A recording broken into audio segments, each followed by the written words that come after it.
ദൈവത്തിന്റെ അതിപരിശുദ്ധമായ നാമം വാഴ്ത്തപ്പെടുമാറാകട്ടെ. ഇന്ന് വീണ്ടും നിങ്ങളോടൊപ്പം ആയിരിക്കുന്നതിൽ ഞാൻ ദൈവത്തെ സ്തുതിക്കുന്നു, സ്തോത്രം ചെയ്യുന്നു. ഇത് യഹോവയാൽ സംഭവിച്ചു, നമ്മുടെ ദൃഷ്ടിയിൽ ആശ്ചര്യം എന്ന് മാത്രമേ എനിക്ക് പറയുവാനുള്ളൂ. ദൈവത്തിന്റെ കൃപയൊന്നു മാത്രമാണ് നിങ്ങളുടെ നടുവിലായിരിക്കുന്നത്. എനിക്കറിയാം നിങ്ങൾ ദിവസങ്ങളിൽ പ്രാർത്ഥനയോടായിരിക്കുന്നു. ഞാൻ ഈ ദിവസങ്ങളിൽ ഈ മീറ്റിങ്ങിന് വേണ്ടി പ്രാർത്ഥിക്കുകയും ആഗ്രഹിക്കുകയും ചെയ്തപ്പോൾ ദൈവം എന്നെ ഒരു ദൂത് ഏൽപ്പിച്ചിട്ടുണ്ട്. അത് ഈ മീറ്റിംഗിൽ മാത്രമല്ല, ഈ ആഴ്ചയിൽ പരിശുദ്ധാത്മാവ് എന്നോട് വ്യക്തമായി പറഞ്ഞൊരു കാര്യമുണ്ട്. എന്റെ ശുശ്രൂഷാപരമായി ദൈവം എന്നെ ഏൽപ്പിച്ചൊരു കാര്യമാണ്. ഈ മെസ്സേജ് എനിക്കിപ്പോൾ നൽകി തന്നിരിക്കുന്ന ദൈവിക ആലോചന അത് ആരെ കണ്ടാലും പറഞ്ഞോണം, എല്ലാവരോടും പറഞ്ഞോണം. ഹല്ലേലൂയ. അതുകൊണ്ട് ഞാൻ കഴിഞ്ഞ ദിവസം ഒരു മീറ്റിംഗിൽ ഇതേ വചനം പ്രസംഗിക്കുവാൻ കർത്താവ് എനിക്ക് കൃപ നൽകി തന്നു. പലപ്പോഴും ഞാൻ ഓർക്ക് ഈ റിപ്പീറ്റഡ് മെസ്സേജുകൾ പറയുക എന്ന് പറയുന്നത് ചിലപ്പോൾ നമ്മൾക്ക് ഈ സ്ഥിരം പ്രസംഗിക്കുന്നവർക്ക് ഒരു ബുദ്ധിമുട്ട്. എന്നാൽ കർത്താവ് എന്നോട് പറഞ്ഞു, അങ്ങനെയൊന്നും ഓർക്കണ്ട. നമ്മൾ ബൈബിൾ ഉൽപ്പത്തി തൊട്ട് വെളിപ്പാട് വരെ നോക്കിയാൽ ചില മെസ്സേജുകൾ പരിശുദ്ധാത്മാ വീണ്ടും വീണ്ടും റിപ്പീറ്റ് ചെയ്തിട്ടുണ്ട്. അതെന്തിനെ കുറിച്ചുള്ള മെസ്സേജ് ആണെന്നറിയോ? മാനസാന്തരത്തെ കുറിച്ചുള്ള മെസ്സേജ്. അല്ലെങ്കിൽ ഉൽപ്പത്തി തൊട്ട് വെളിപ്പാട് വരെ നോക്കി മാനസാന്തരപ്പെടുക എന്നുള്ള മെസ്സേജ് ഇങ്ങനെ റിപ്പീറ്റഡ് ആയിട്ട് പറഞ്ഞുകൊണ്ടിരിക്കുന്നു. അല്ലെങ്കിൽ എന്നാൽ ഈ ദിവസങ്ങളിൽ പരിശുദ്ധാത്മാവ് എന്നോട് വ്യക്തമായി സംസാരിച്ച ഒരാലോചന, ചിലപ്പോൾ നിങ്ങൾ ആദ്യം ഈ വാക്യം കേൾക്കുമ്പോൾ അല്ലെങ്കിൽ മെസ്സേജ് കേൾക്കുമ്പോൾ നിങ്ങൾക്ക് മാനസികമായ ഒരു വിഷമം തോന്നിയേക്കാം. അത് ഞാൻ ആരംഭത്തിലേ പറഞ്ഞേക്കുക. പക്ഷെ കർത്താവ് എന്നോട് പറഞ്ഞു, പലരും അനേക വിഷയങ്ങളുടെ നടുവിലാണ് ഇന്ന് ഭാരത്തോടെ ഈ മീറ്റിംഗ് അറ്റൻഡ് ചെയ്യുന്നത്. അത് ചിലപ്പോൾ നിങ്ങളുടെ കുടുംബപരമായുള്ള വിഷയങ്ങളായിരിക്കാം, തലമുറയോടനുബന്ധിച്ചായിരിക്കാം, ജോലിയോടനുബന്ധിച്ചായിരിക്കാം. എന്നാൽ വിരലിൽ എണ്ണാൻ പോലും പറ്റത്തില്ലാത്ത ആൾക്കാരായിരിക്കാം. അവരുടെ ആത്മീക ജീവിതത്തിന് വേണ്ടി അല്ലെങ്കിൽ കർത്താവിന്റെ വരവിന് വേണ്ടി എനിക്കൊന്ന് ഒരുങ്ങണം. ഇന്നത്തെ മെസ്സേജിൽ അതിന് എന്നെ ഒരുക്കുന്നതാണോ എന്നോർത്തിരിക്കുന്നത്. നിങ്ങൾ തന്നെ ഇപ്പൊ ഞാൻ ചോദിച്ച ചോദ്യം നിങ്ങളോട് തന്നെ ചോദിക്കണം. ഇന്ന് ഞാൻ എന്തിനാ ഈ മീറ്റിംഗ് അറ്റൻഡ് ചെയ്യുന്നത്? എന്റെ ആത്മീക വർധനവിന് വേണ്ടിയാണോ, അതോ എനിക്കിപ്പോൾ വിഷയങ്ങളുടെ നടുവിൽ മറുപടി വേണം? നമ്മളെല്ലാവരും, ഞാൻ പറഞ്ഞാൽ ഞാൻ ഉൾപ്പെടെ അങ്ങനെയാണ്. നമ്മളെപ്പോഴും മീറ്റിങ്ങുകൾ അറ്റൻഡ് ചെയ്യുമ്പോൾ അല്ലെങ്കിൽ ഒരു മെസ്സേജ് കേൾക്കുമ്പോൾ, ഉപവസിക്കുമ്പോൾ, പ്രാർത്ഥിക്കുമ്പോൾ നമുക്ക് 100 കണക്കിന് പ്രശ്നങ്ങളുണ്ട്. അതില് ആദ്യത്തെ ലിസ്റ്റ് എന്താണെന്നറിയാമോ? മക്കൾ, ഭൗതികം, ശാരീരികം, മാനസികം, ഇതൊക്കെ. എന്നിട്ട് അവസാനത്തെ കാര്യമാണ് എന്തെന്നറിയോ? ആത്മീകം. എന്താ ഈ ആത്മീക വിഷയം അവസാനമാകുന്നത്? കാരണം ഇന്നത്തെ ലോകം അങ്ങനെയാണ് ആത്മീക ഗോളത്തെ ആക്കി വെച്ചിരിക്കുന്നത്. അതിന്റെ തെറ്റെന്ന് പറയാൻ പറ്റത്തില്ല, നമ്മൾ അങ്ങനെ ആയിപ്പോയി. അപ്പൊ പരിശുദ്ധാത്മാവ് ഇന്നലെ രാത്രിയിലും എനിക്ക് ഇച്ചിരി ശാരീരികമായ ഇച്ചിരി അസ്വസ്ഥതകളൊക്കെ ഇന്നലെ ഉണ്ടായിരുന്നു. അതുകൊണ്ട് ഞാൻ ഇങ്ങനെ രാത്രിയുടെ യാമങ്ങളിൽ എനിക്ക് ഉറങ്ങാനും പറ്റുന്നില്ലായിരുന്നു. ഇപ്പൊ രാത്രിയിലെല്ലാം ഞാൻ എഴുന്നേറ്റ് ഇങ്ങനെ പ്രാർത്ഥിക്കുക. അപ്പൊ ഈ മെസ്സേജ് പരിശുദ്ധാത്മാവിനോട് വ്യക്തമായിട്ട് പറഞ്ഞിട്ട് ഷെയർ ചെയ്യാൻ പറഞ്ഞപ്പോ ഞാൻ കർത്താവിനോട് ചോദിച്ചു, കർത്താവ്, വളരെ പ്രതീക്ഷയോടുകൂടെ വാക്തത്വമൊക്കെ കേൾക്കാനിരിക്കുന്ന ജനമാ, അവരോട് ഞാൻ ഈ മെസ്സേജ് പറഞ്ഞാൽ എങ്ങനെ ഇരിക്കും? ഇപ്പൊ കർത്താവ് പറഞ്ഞൊരു കാര്യമുണ്ട്, മോളെ, നീ ആദ്യം കുറവ് പറഞ്ഞു കൊടുക്ക്. ആ ഒരു കുറവ് നികത്തിയ ബാക്കി എല്ലാ ബ്ലെസ്സിങ്സും ഇങ്ങ് പോകുന്നോളും. നമ്മൾക്കറിയാം നമ്മുടെയൊക്കെ വീടുകളിൽ ഇപ്പൊ മഴക്കാലമാണ് നാട്ടില്, നിങ്ങൾക്കറിയാം ഈ ഓടയിലൊക്കെ ഇലയൊക്കെ കുടുങ്ങിക്കിടക്കും, വെള്ളം വന്നിട്ട് കെട്ടിക്കിടക്കുക. നമുക്ക് വെള്ളം എന്ന് പറഞ്ഞ വെള്ളം പൊങ്ങുന്നു അല്ലെ വെള്ളം കെട്ടിക്കിടക്കുന്നു എന്ന് കാണുമ്പോൾ നമുക്ക് വളരെ ബുദ്ധിമുട്ടാണ്. എന്നാൽ നമ്മുടെ അപ്പച്ചന്മാരൊക്കെ പറയും, മക്കളെ ഒന്നും ചെയ്യേണ്ട, ആ ഓടയിലുള്ള ആ കരിയിലൊക്കെ ഒന്ന് കുത്തിക്കളഞ്ഞാൽ പെട്ടെന്ന് ആ വെള്ളം അങ്ങ് പൊക്കോളൂ. മനസ്സിലാകുന്നുണ്ടോ? പലപ്പോഴും നമുക്ക് ആ തടസ്സം ഒന്ന് മാറ്റാൻ ആ ബുദ്ധിമുട്ട്. എന്നാൽ പരിശുദ്ധാത്മാവ് ഇന്ന് രാത്രി എനിക്ക് നൽകിയിരിക്കുന്ന മെസ്സേജ് നിങ്ങളെ എല്ലാവരെയും ആത്മീകപരമായി, ഞാൻ പറഞ്ഞല്ലോ, ആത്മീകപരമായി കർത്താവിനോട് അടുപ്പിക്കുവാനും കർത്താവിന്റെ ഒരു വാണിംഗ് നിങ്ങളെ അറിയിക്കുന്ന ഒരു മെസ്സേജ്. അത് ഞാൻ ആദ്യമേ എന്ന് പറയുക. കാരണം ഭൗതികമായത് ഒന്നും പറയാൻ പരിശുദ്ധാത്മാവ് എന്നെ ഏൽപ്പിച്ചിട്ടില്ല. പക്ഷെ ഒരു കാര്യം ഞാൻ പറയാം, ഇന്ന് പരിശുദ്ധാത്മാവ് നിങ്ങൾക്ക് ഈ തരുന്ന വചനം ഏറ്റെടുത്താൽ ഞാൻ 100% ഉറപ്പ് പറയാം. ഇപ്പൊ പാസ്റ്റർ പറഞ്ഞ പോലെ, പിന്നെ ഏലിയാവ് പ്രാർത്ഥിച്ചു, ക്ഷണത്തിൽ വിടുതൽ നടന്നു. അവിടെയാണ് കുറവ്. അപ്പം ഇന്നത്തെ വചന ചിന്തയ്ക്കായി ദൈവം എനിക്ക് നൽകി തന്ന വചനത്തിലേക്ക് നമുക്ക് കിടക്കാം. വെളിപ്പാട് പുസ്തകം 3-ാം അധ്യായം അതിന്റെ 14 തൊട്ടുള്ള 22 വരെയുള്ള വചനങ്ങളാണ് പരിശുദ്ധാത്മാവ് എനിക്ക് നൽകിയ ആലോചന. ഞാൻ അതൊന്ന് വായിക്കാൻ ആഗ്രഹിക്കാം. വെളിപ്പാട് 3-ന്റെ 14 തൊട്ട് 22 വരെയുള്ള വാക്യങ്ങൾ. അതിങ്ങനെയാണ് പറയുന്നത്: ലവോദിക്കയിലെ സഭയുടെ ദൂതൻ എഴുതുക, വിശ്വസ്തനും സത്യവാനുമായി സാക്ഷിയായി ദൈവ സൃഷ്ടിയുടെ ആരംഭമായ ആമേൻ എന്നുള്ളവൻ അരുളി ചെയ്യുന്നത്, ഞാൻ നിന്റെ പ്രവൃത്തി അറിയുന്നു. നീ ഉഷ്ണവാനുമല്ല ശീതവാനുമല്ല, ശീതവാനോ ഉഷ്ണവാനോ ആയിരുന്നെങ്കിൽ കൊള്ളായിരുന്നു. ഇങ്ങനെ ശീതവാനുമല്ല ഉഷ്ണവാനുമല്ല ശീതോഷ്ണവാനാകിയാൽ നിന്നെ എന്റെ വായിൽ നിന്ന് ഉമിഴ്ന്ന് കളയും. ഞാൻ ധനവാൻ സമ്പന്നനായിരിക്കുന്നു, എനിക്കൊന്നിനും മുട്ടില്ല എന്ന് പറഞ്ഞുകൊണ്ട് നീ നിർഭാഗ്യവാനും അരിഷ്ടനും ദരിദ്രനും കുരുടനും നഗ്നനും എന്നറിയാതിരിക്കാൻ നീ സമ്പന്നനാകേണ്ടതിന് തീയിലൂതി കഴിച്ച പൊന്നും നിന്റെ നഗ്നതയുടെ ലജ്ജ വെളിവാകാതെ വണ്ണം ധരിക്കേണ്ടതിന് വെള്ളയുടുപ്പും നിനക്ക് കാഴ്ച ലഭിക്കേണ്ടതിന് കണ്ണിൽ എഴുതുവാൻ ലേപവും എന്നോട് വിലയ്ക്ക് വാങ്ങുവാൻ ഞാൻ നിന്നോട് ബുദ്ധി പറയും. എനിക്ക് പ്രിയമുള്ളവരെയൊക്കെയും ഞാൻ ശാസിക്കുകയും ശിക്ഷിക്കുകയും ചെയ്യുന്നു. ആകയാൽ നീ ജാഗ്രതയുള്ളവനായിരിക്കാം, മാനസാന്തരപ്പെടുക. എനിക്കറിയാം വചനം വായിക്കുമ്പോൾ തന്നെ നമുക്കൊരു വിഷമം തോന്നും. പക്ഷെ ഞാൻ ഇപ്പോഴും പറഞ്ഞ പോലെ കർത്താവിന്റെ സന്നിധിയിൽ വചനത്തിന്റെ പ്രത്യേകത അത് ആശ്വാസം തരുന്നത് മാത്രമല്ല, അത് നമ്മളെ കീറും, അത് നമ്മളെ മുറിക്കും, അത് നമ്മളെ തുന്നിക്കെട്ടും, അത് നമ്മുടെ മുറിവുകളെ ഉണക്കുന്നതാണ്. അപ്പൊ ആദ്യം ഇന്നത്തെ വചനം പരിശുദ്ധാത്മാവ് എനിക്ക് നൽകി തന്നത്, പലരും ഇന്ന് ഈ മീറ്റിംഗ് അറ്റൻഡ് ചെയ്യുമ്പോൾ നിങ്ങളുടെ ചോദ്യം ഇതാ, എന്റെ ജീവിതത്തിൽ മാത്രം എന്താ ഒന്ന് മാറി പ്രശ്നങ്ങൾ, കർത്താവിന് എന്നെ ഇഷ്ടമല്ല. മനസ്സിലാകുന്നുണ്ടോ? എനിക്ക് മാത്രമേ എൻ്റെ കുടുംബത്തിൽ ഈ പ്രശ്നങ്ങളുള്ളൂ, വേറെ ആർക്കും ഒരു കുഴപ്പമില്ല. ദൈവം എന്നെ ശിക്ഷിക്കുക, ദൈവത്തിന് എന്നോട് ഇഷ്ടമില്ല. ഇങ്ങനെയൊക്കെ ഒരു വ്യക്തിയെങ്കിലും ഈ മീറ്റിംഗിൽ കയറുന്നതിന് മുമ്പ് മനസ്സിൽ ചിന്തിച്ചിട്ടുണ്ടാവാം, നെടുവീർപ്പിട്ടിട്ടുണ്ടാവാം. എനിക്ക് മാത്രം എന്താ ഇങ്ങനെ കഷ്ടത വരുന്നത്, പ്രതികൂലം വരുന്നത്, പ്രയാസം വരുന്നത്, പ്രതിസന്ധികൾ വരുന്നത്, മാനസികമായി ഞാൻ തളർന്നുകൊണ്ടിരിക്കുകയാണ്, എനിക്ക് പറ്റത്തില്ല ഈ വിഷയത്തിൽ മുന്നോട്ട് പോകാൻ, ഞാൻ തളർന്നിരിക്കുക, ദൈവം എൻ്റെ പ്രാർത്ഥന കേൾക്കുന്നില്ലേ, എൻ്റെ എന്ത് പാപം കൊണ്ടാ ദൈവം എൻ്റെ പ്രാർത്ഥന കേൾക്കാത്തത്, ആരും സഹായിക്കാനില്ല. എന്നാൽ ഇന്ന് രാത്രി പരിശുദ്ധാത്മ നിങ്ങളോട് പറയുക, എനിക്ക് പ്രിയമുള്ളവരെയൊക്കെയും ഞാൻ ശാസിക്കുകയും ശിക്ഷിക്കുകയും ചെയ്യുന്നു. ആകയാൽ നീ ജാഗ്രതയുള്ളവനായിരിക്കാം, മാനസാന്തരപ്പെടുക. അതിന്റെ കാരണം എനിക്ക് ദൈവം തന്ന ആലോചനയിൽ ഞാൻ നിങ്ങളോട് പറയാൻ ആഗ്രഹിക്കാം. നമ്മളൊക്കെ കർത്താവിനെ അറിഞ്ഞ് നമ്മൾ പറഞ്ഞ രക്ഷിക്കപ്പെട്ട് സ്നാനപ്പെട്ട് അഭിഷേകം പ്രാപിച്ച് നമ്മളൊക്കെ ദൈവസഭയുടെ അംഗങ്ങളാണ്.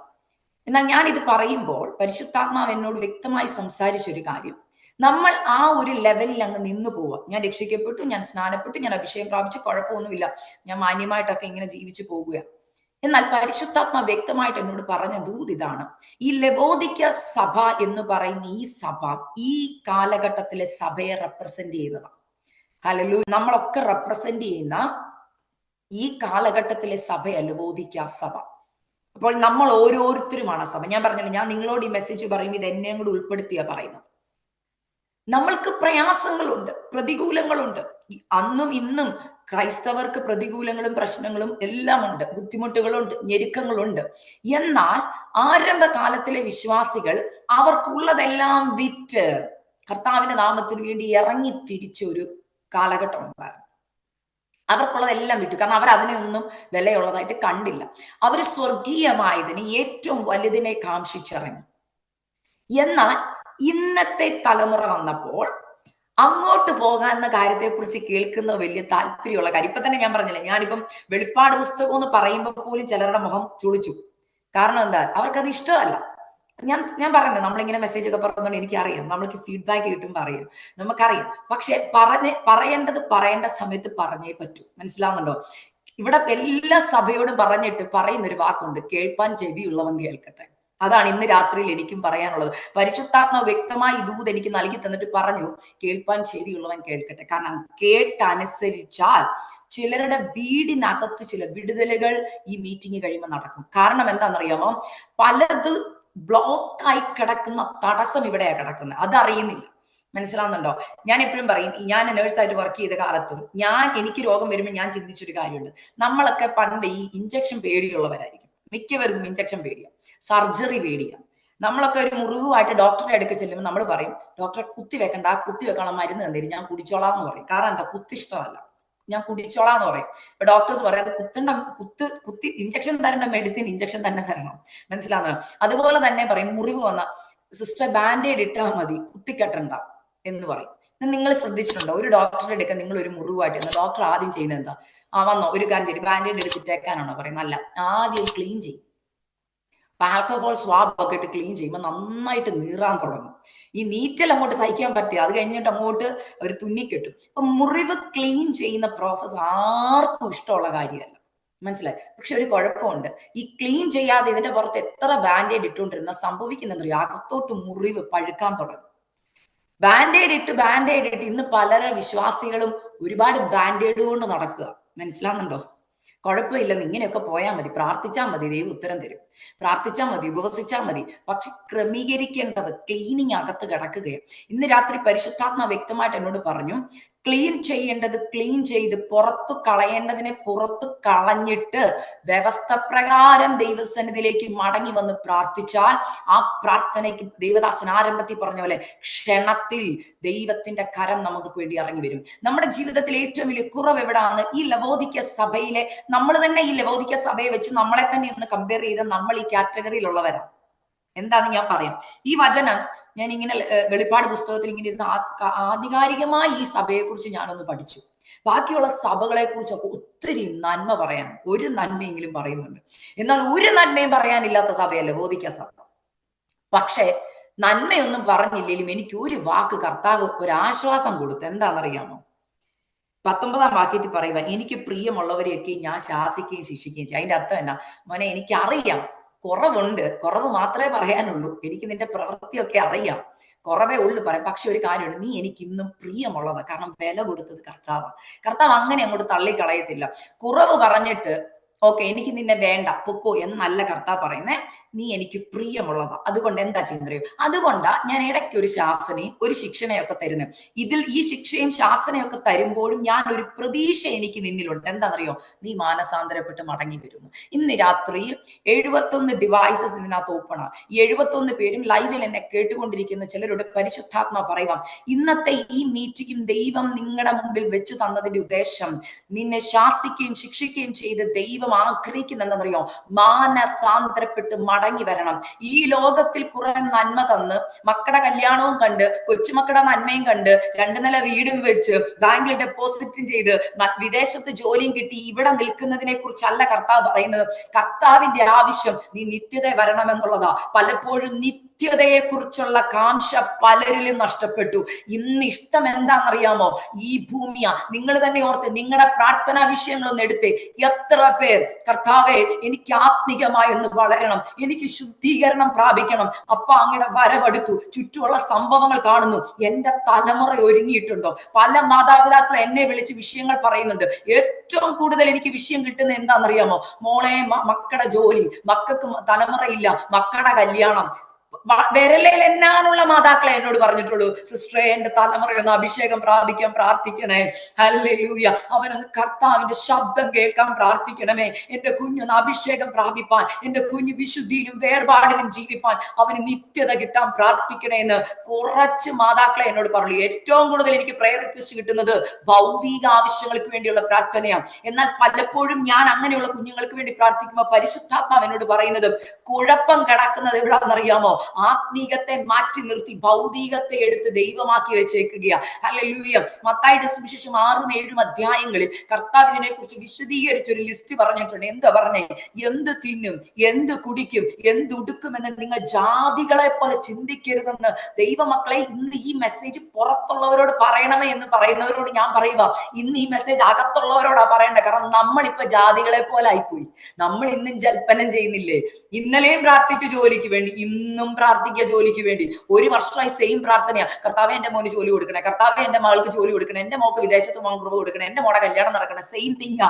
എന്നാൽ കർത്താവ് പറയും, മക്കളെ നിങ്ങൾ ചോദിക്കുന്നതിന് നിങ്ങളുടെ ആവശ്യം എന്തെന്ന് എനിക്കറിയാം. എന്നാൽ നിങ്ങൾ പ്രാർത്ഥിക്കേണ്ടത് എന്താ? മുമ്പേ അവന്റെ രാജ്യവും നീതിയും അന്വേഷിപ്പിക്കും, അതോടുകൂടി ഇതൊക്കെ തന്നോളാവുന്ന. പ്രശ്നം വന്നത് എവിടാന്ന് വെച്ച് കഴിഞ്ഞാൽ ആത്മീകതയ്ക്ക് കൊടുക്കേണ്ട സ്ഥാനം ആത്മീകതയ്ക്ക് കൊടുക്കാൻ പറ്റാതെ ഭൗതികം എടുത്ത് തലേ കയറ്റി വെച്ചേക്കാം. എന്താ സംഭവിച്ചെന്നറിയോ? ദൈവവുമായിട്ടുള്ള ബന്ധം തലമുറയ്ക്കുണ്ടോ ഇല്ലയോ എന്നുള്ളത് മാതാപിതാക്കൾക്ക് വിഷയമല്ല. മറ്റുള്ളവരുടെ മുമ്പിൽ മക്കൾ വിദേശത്തായിരിക്കണം, മക്കളുടെ കല്യാണം കഴിഞ്ഞോണം, കറക്റ്റ് സമയത്ത് മക്കൾക്ക് കുഞ്ഞുങ്ങൾ ഉണ്ടായിക്കോണം, മറ്റുള്ളവരുടെ മുമ്പിൽ പറയണം, ഓ ആ വ്യക്തി പ്രാർത്ഥിച്ചത് കൊണ്ട് അവരുടെ മക്കളൊക്കെ അനുഗ്രഹിക്കപ്പെട്ടെന്ന്. ദൈവമക്കളെ, ഈ ഭൂമിയിൽ ഇനി നിങ്ങളുടെ തലമുറയ്ക്കൊന്നും മറ്റുള്ളവർ നേടിയതുപോലെ നേടാൻ പറ്റിയില്ലെങ്കിലും ദൈവ കൃപയുള്ള കുഞ്ഞാണെന്ന് മനസ്സിലാക്കി ഓർത്തോ, അതാ ഏറ്റവും വലിയ ഭാഗ്യം. ഹല്ലേലൂയ. ഈ ഭൂമിയിൽ എല്ലാ നന്മകളും ഉണ്ടായിട്ട് നിന്റെ തലമുറ നരകത്തിലേക്കാ പോകുന്നതെങ്കിൽ, അമ്മേ അപ്പച്ചാ ഇത്രയും നാൾ ഉപവസിച്ചതും കരഞ്ഞതും മൊത്തം തലമുറയുടെ ഭൗതിക നന്മയ്ക്കാന്നോർത്ത് പിന്നീട് കരയരുത്. കർത്താവിന്റെ സന്നിധി ചെല്ലുമ്പോൾ കർത്താവ് കണക്ക് ചോദിക്കും. ഹല്ലേലൂയ. ഈ വചനം ലവോദിക്ക സഭയെ കുറിച്ചും ദൈവം പറഞ്ഞതാ. ആരായി പറയുന്നേ? ആമേൻ എന്ന് പേരുള്ളവൻ. എന്തോ അതിന്റെ അർത്ഥം? ഈ പറഞ്ഞത് അങ്ങനെ തന്നെ, ഒരു മാറ്റവും വരുത്താനില്ല കർത്താവിന്. കർത്താവ് പറഞ്ഞ ഒരു വാക്ക് എനിക്ക് ചിന്തിച്ചു, ഞാൻ നിന്റെ പ്രവൃത്തി അറിയും. നീ പറഞ്ഞതറിഞ്ഞെന്നല്ല, നീ പെർഫോം ചെയ്തതറിഞ്ഞെന്നല്ല പറയുന്നത്, ഞാൻ നിന്റെ പ്രവൃത്തി അറിയുന്നു എന്ന് വെച്ചാൽ എന്താ? ഈ ലവോദിക്ക സഭ, ഞാൻ പറഞ്ഞില്ലേ നമ്മുടെ ഇന്നത്തെ കാലഘട്ടത്തിലെ സഭയെ റെപ്രസെന്റ് ചെയ്യുന്നത്. നമ്മൾ ഒത്തിരി കാര്യങ്ങൾ ചെയ്യുന്നുണ്ട്. സഭ എന്ന് പറയുമ്പോൾ പറഞ്ഞാൽ ഒരു ചർച്ച് അല്ല, നമ്മൾ പറഞ്ഞ ബിൽഡിംഗ് അല്ല, നമ്മൾ ഓരോരുത്തരും, ഞാൻ ഉൾപ്പെടെ ഒരുപാട് കാര്യങ്ങൾ ചെയ്യുന്നുണ്ട്. എന്നാൽ നമ്മൾ ചെയ്യുന്ന എത്ര കാര്യം ദൈവത്തിന്റെ പ്രസാദത്തിന് വേണ്ടിയാണ് ചെയ്യുന്നത്? ഇന്ന് ഞാൻ പറഞ്ഞല്ലോ, ഞാനും യൂട്യൂബിലും ഒക്കെ മെസ്സേജ്, സൂമിലൊക്കെ മെസ്സേജ് പറയുന്ന ഒരാളാണ്. ഞാൻ പലരും പറയുന്നതും കേൾക്കുന്നതും കാണുന്നു. അപ്പൊ നമ്മൾ പറഞ്ഞല്ലോ, നമ്മൾ കമന്റുകളൊക്കെ നോക്കും, ചിലപ്പോൾ കാണും. ഞാൻ ചില സമയത്ത് നോക്കാറില്ല. എന്നാൽ ഞാൻ ഏറ്റവും കൂടുതൽ ശ്രദ്ധിക്കുന്ന ഒരു കാര്യം, കഴിഞ്ഞ ദിവസം എനിക്കൊരു വാട്സപ്പിൽ ഒരു മെസ്സേജ് എനിക്ക് ഒരു ആന്റി എനിക്ക് അയച്ചു, ഒരു ആത്മീക മാതാവ്. ആ മാതാവ് അയച്ചു തന്നപ്പോൾ ഞാൻ കണ്ടൊരു കാര്യം, മാതാവ് അയച്ചത് ഇങ്ങനെയാണ്: വാട്സപ്പ് ഗ്രൂപ്പുകൾ അല്ലെങ്കിൽ യൂട്യൂബുകളിൽ ഈ റേറ്റിംഗ് കൂടുന്ന ചാനലുകളെ കുറിച്ചൊക്കെയാണ്. ആത്മീക ചാനലുകളെ കുറിച്ച് പറഞ്ഞ കാര്യം, വിടുതലുണ്ട്, വാക്തത്വമുണ്ടെന്നുള്ള മെസ്സേജുകൾ മില്യൺസ് ഒക്കെ കടക്കും. മനസ്സിലാകുന്നുണ്ടോ? വാക്തത്വം വരുന്നു, ഇതാ പിടിച്ചോ, പ്രാർത്ഥന മറുപടിയായി എന്നൊക്കെ പറയുമ്പോൾ ഉണ്ട്. എന്നാൽ ശുദ്ധീകരണത്തെ കുറിച്ചുള്ള ദൈവിക മെസ്സേജുകൾ 60 പേര് 50 പേരൊക്കെ കാണത്തുള്ളൂ. കാരണം അത് അവർക്ക് ഇമ്പോർട്ടന്റ് അല്ല. നിത്യതയെ കുറിച്ചുള്ള പ്രസംഗമോ 10 പേര്. മനസ്സിലാകുന്നുണ്ടോ? നിന്നെ വാലല്ല തലയാക്കും. 50,000 60,000 ഒക്കെ കഴിഞ്ഞു. കാരണം ഭയങ്കര ഇഷ്ടം അത് കേൾക്കാൻ. മനസ്സിലായി ഞാൻ ഈ പറയുന്നത്? ഞാൻ കണ്ടിട്ടുണ്ട്. ഇങ്ങനത്തെ മെസ്സേജുകൾ ദൈവജനത്തിന് ഇന്ന് വേണ്ട. കാരണം നമുക്ക് സ്വർഗത്തെക്കുറിച്ച് പ്രസംഗിച്ച സിസ്റ്ററെ, ഇന്ന് സ്വർഗത്തെക്കുറിച്ച് പ്രസംഗിക്കല്ലേ, എനിക്ക് നാളെ രാവിലെ 10 മണിക്ക് ഇന്റർവ്യൂ ഉണ്ട്, അതിനകത്ത് ദൈവം എല്ലാം ചെയ്യുമോ എന്ന് പറ.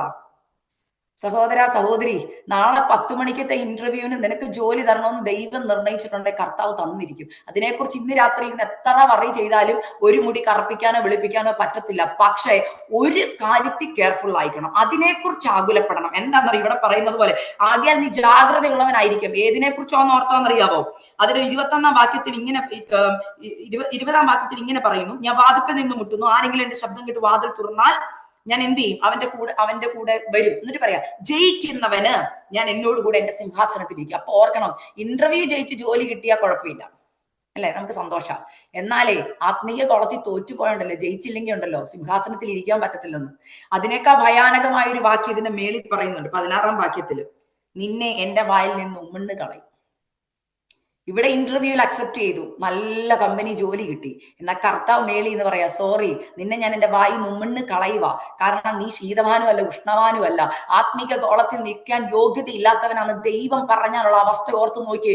ഉമ്മിണ്ണ് കളയുന്ന പറഞ്ഞതിന്റെ അർത്ഥം ഞാൻ പറയുമ്പോൾ ഇതിന് എത്രത്തോളം പ്രാധാന്യത നിങ്ങൾ കൊടുക്കുന്നുണ്ട്. നിങ്ങൾ ജാഗ്രതയുള്ളവരായിരിക്കണോന്ന്. ഇതിനെക്കുറിച്ച് എത്ര പേർക്ക് ജാഗ്രതയുണ്ട്? ഇന്ന് വെള്ളപ്പൊക്കമാന്ന് പറഞ്ഞാൽ നമ്മൾ ജാഗ്രതയുള്ളവരായിരിക്കും. വീട്ടിൽ വെള്ളം കയറരുത്, സാധനങ്ങൾ നശിച്ചു പോകരുത്.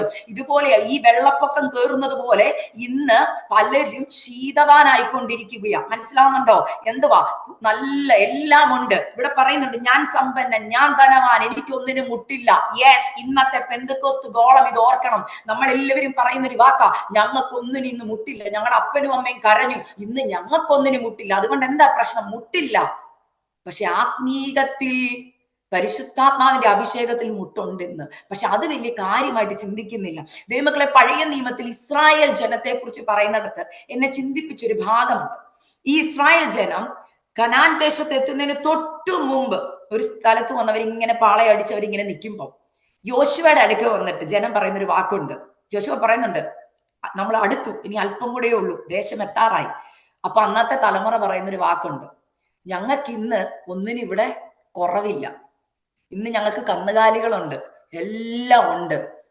ഇനി ഇവിടുന്ന് പാളയൊക്കെ എടുത്തുകൊണ്ട് കനാനി പോകേണ്ട കാര്യമുണ്ടോ? ഇന്നത്തെ തലമുറ അതാ പറയുന്നത്. ഇന്ന് എന്തിനാ കുറവ്? വീടിന് വീടുണ്ട്, കാറിന് കാറുണ്ട്, എല്ലാം ഉണ്ട്. ദൈവമക്കളെ, അവര് പറയുകയാ, സ്വർഗമോ നിത്യതയോ എന്തോത്തിന്? ഞങ്ങൾക്കിപ്പൊ ഇവിടെ എല്ലാം ഉണ്ട്, ഇപ്പൊ ഞങ്ങളുടെ വീടേ ഒരു സ്വർഗമാണ്. എന്തുവാ? പാപത്തിനകത്ത് കിടക്കുന്ന ആത്മീക ഗോളത്തിലുള്ള തലമുറയ്ക്ക് ഇന്നത്തെ ലോകം ഒരു സുഖകരമായ ലോകം. അവര് പറയുക, ഓ, നിത്യതയൊന്നും വലിയ വിഷയമല്ല പാസ്റ്ററെ.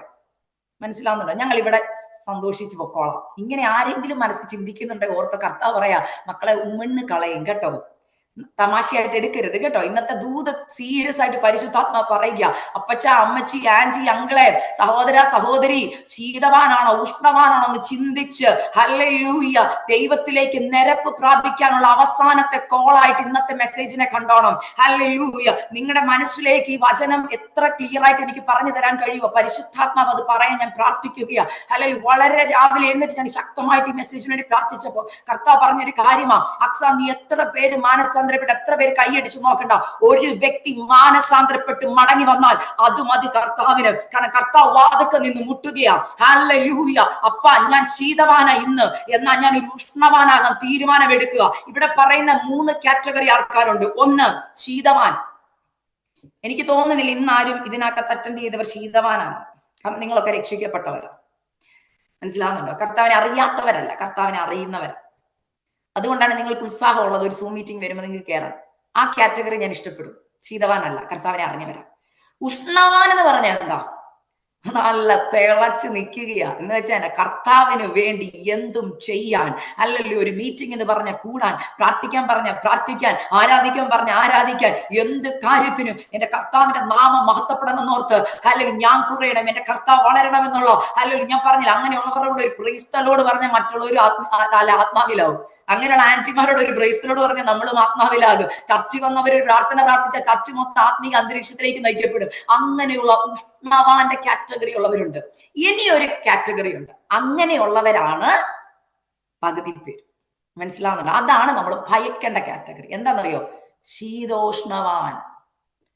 അത് ഭയക്കണം. മനസ്സിലാവുന്നുണ്ട്? അത് എന്തുകൊണ്ടെന്ന് ഞാൻ കുറച്ചും കൂടെ അതിന്റെ അർത്ഥം നിങ്ങൾക്ക് പറഞ്ഞു തരുമ്പോൾ നിങ്ങൾക്ക് മനസ്സിലാവും. 1 കൊരിന്ത്യർ 3-ാം അധ്യായം നമുക്കൊന്ന് വരാം. ഇത് ഏത് കൂട്ടരാണ് നമുക്കൊന്ന് മനസ്സിലാക്കണമല്ലോ. 1 കൊരിന്ത്യർ 3-ാം അധ്യായത്തിലേക്ക് നമുക്കൊന്ന് വരാം. ഇവിടെ പറയുകയാ, എന്നാൽ സഹോദരന്മാരെ, നിങ്ങളോട് എനിക്ക് ആത്മീകന്മാരോട് എന്ന പോലെ അല്ല, ജഡീകന്മാരോട് എന്ന പോലെ, ക്രിസ്തുവിൽ ശിശുക്കളായവരോട് എന്ന പോലെ അത്രേ സംസാരിപ്പാൻ കഴിഞ്ഞുള്ളൂ. ഭക്ഷണമല്ല പാലത്രേ ഞാൻ നിങ്ങൾക്ക് തന്നത്. ഭക്ഷിപ്പാൻ നിങ്ങൾക്ക് കഴിവില്ലായിരുന്നു, ഇപ്പോഴും കഴിവായിട്ടില്ല. ഇന്നും നിങ്ങൾ ജഡീകന്മാരല്ലോ. നിങ്ങളുടെ ഇടയിൽ ഈർഷ്യയും പിണക്കവും ഇരിക്കെ നിങ്ങൾ ജഡീകന്മാരും ശേഷം മനുഷ്യരെ പോലെ നടക്കുന്നവരുമല്ലോ. ദൈവമക്കളെ, നിങ്ങൾ ഓർക്കരുത്, ഇത് രക്ഷിക്കപ്പെടാത്തവരോടാ പൗലോസ് പറയുന്നത്. ഇത് രക്ഷിക്കപ്പെട്ടവരോടാ പറയുന്നത്. അവിടെ പറയുന്ന പേര് കേട്ടോ. എന്നാൽ സഹോദരന്മാരെ, കൊരിന്ത്യ സഭയോടാ പറയുന്നത്. സഹോദരന്മാരെന്ന് വിളിക്കുന്ന ആരാ? രക്ഷിക്കപ്പെട്ട് സ്നാനപ്പെട്ട് കർത്താവിന്റെ അല്ലെങ്കിൽ കൽപ്പനയൊക്കെ അനുസരിച്ച് ജീവിക്കുന്ന ഒരു സമൂഹത്തെ നോക്കി പൗലോസ് പറയാം, സഹോദരന്മാരെ, എനിക്ക് ആത്മീകരോട് എന്ന പോലെ അല്ല നിങ്ങളോട് സംസാരിക്കാൻ തോന്നുന്നത്, ജഡീകന്മാരോടെന്ന നിലയിൽ. എന്തുകൊണ്ട് അവരെ അങ്ങനെ അഭിസംബോധന ചെയ്തു? എന്തുകൊണ്ട്? നമുക്കൊന്ന് ചിന്തിക്കാം. അവിടെ പറഞ്ഞൊരു വാക്ക് നിങ്ങൾ, ക്രിസ്തുവിൽ ശിശുക്കളായവരോട് എന്ന പോലെ എത്രയും സംസാരിക്കാൻ കഴിയുന്നു. ക്രിസ്തുവിൽ ശിശുക്കളായവർ എന്ന് വെച്ചാൽ എന്താന്ന് ഞാൻ പറഞ്ഞുതരാം. ഇപ്പോഴും പാലാ ഇഷ്ടം. എന്തുകൊണ്ടാ പാലിഷ്ടം? ഈ പാലെന്ന് പറയുന്നത് എന്തുവാ?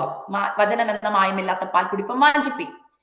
ഈ പാല് കുടിക്കാൻ പിള്ളേർക്ക് ഏറ്റവും ഇഷ്ടമാണ്. നിങ്ങൾ ഈ 6 മാസമൊക്കെ കഴിഞ്ഞ് കുഞ്ഞുങ്ങൾക്ക് കട്ടിയുള്ള ആഹാരം കൊടുക്കുമ്പോൾ നിങ്ങൾ ശ്രദ്ധിച്ചാൽ മതി, അവർക്ക് അപ്പോഴും കുപ്പി വിട്ട് കളയാൻ ഭയങ്കര ബുദ്ധിമുട്ടാണ്. കുപ്പിപ്പാലിൽ നിന്ന് മാറ്റാൻ ഇച്ചിരി ബുദ്ധിമുട്ട്. എന്തുകൊണ്ട്? പാലാകുമ്പോൾ എളുപ്പമുണ്ട്, പിടിച്ചെങ്കിൽ കുടിച്ചുകൊണ്ടിരുന്നാൽ മതി. ഇന്നത്തെ പല ആത്മീകർക്കും അങ്ങനത്തെ പാല ഇഷ്ടം, കട്ടിയുള്ള ആഹാരം. വിശുദ്ധീകരണം, ശുദ്ധീകരണം, ക്ഷമ, മനസ്സിലാകുന്നുണ്ടോ? ക്ഷമിക്കണം, കർത്താവിന് വേണ്ടി സഹിക്കണം, കഷ്ടത, നിത്യത, ഇതൊന്നും ഇഷ്ടമില്ല. പാലിഷ്ടം. എന്താണെന്നറിയോ? വാഗ്ദത്തം ചെയ്ത ദൈവം വിശ്വസ്തൻ, കർത്താവ്. നിങ്ങൾ പ്രാർത്ഥിച്ചാൽ ഉത്തരമുണ്ട്. നിങ്ങൾ പ്രാർത്ഥിച്ചാൽ മതി, നിങ്ങൾ ഉപവസിച്ചാൽ മതി, നിങ്ങളുടെ തലമുറയെ ദൈവം പാലല്ല ഞാൻ പറയാം. ഭയങ്കര ഇഷ്ടമാണ് പാല്, ഭയങ്കര ഇഷ്ടമാണ്. മനസ്സിലാവുന്നില്ല? എന്താ കട്ടിയുള്ള ആഹാരം വരുമ്പോ ഉണ്ടല്ലോ ഇഷ്ടക്കേടാ, ഇഷ്ടപ്പെടത്തില്ല. റീസൺ എന്താണെന്നറിയാമോ? ശിശുക്കളാ. ഇന്നും മാനസികമായി ശിശു വളർന്നിട്ടില്ല.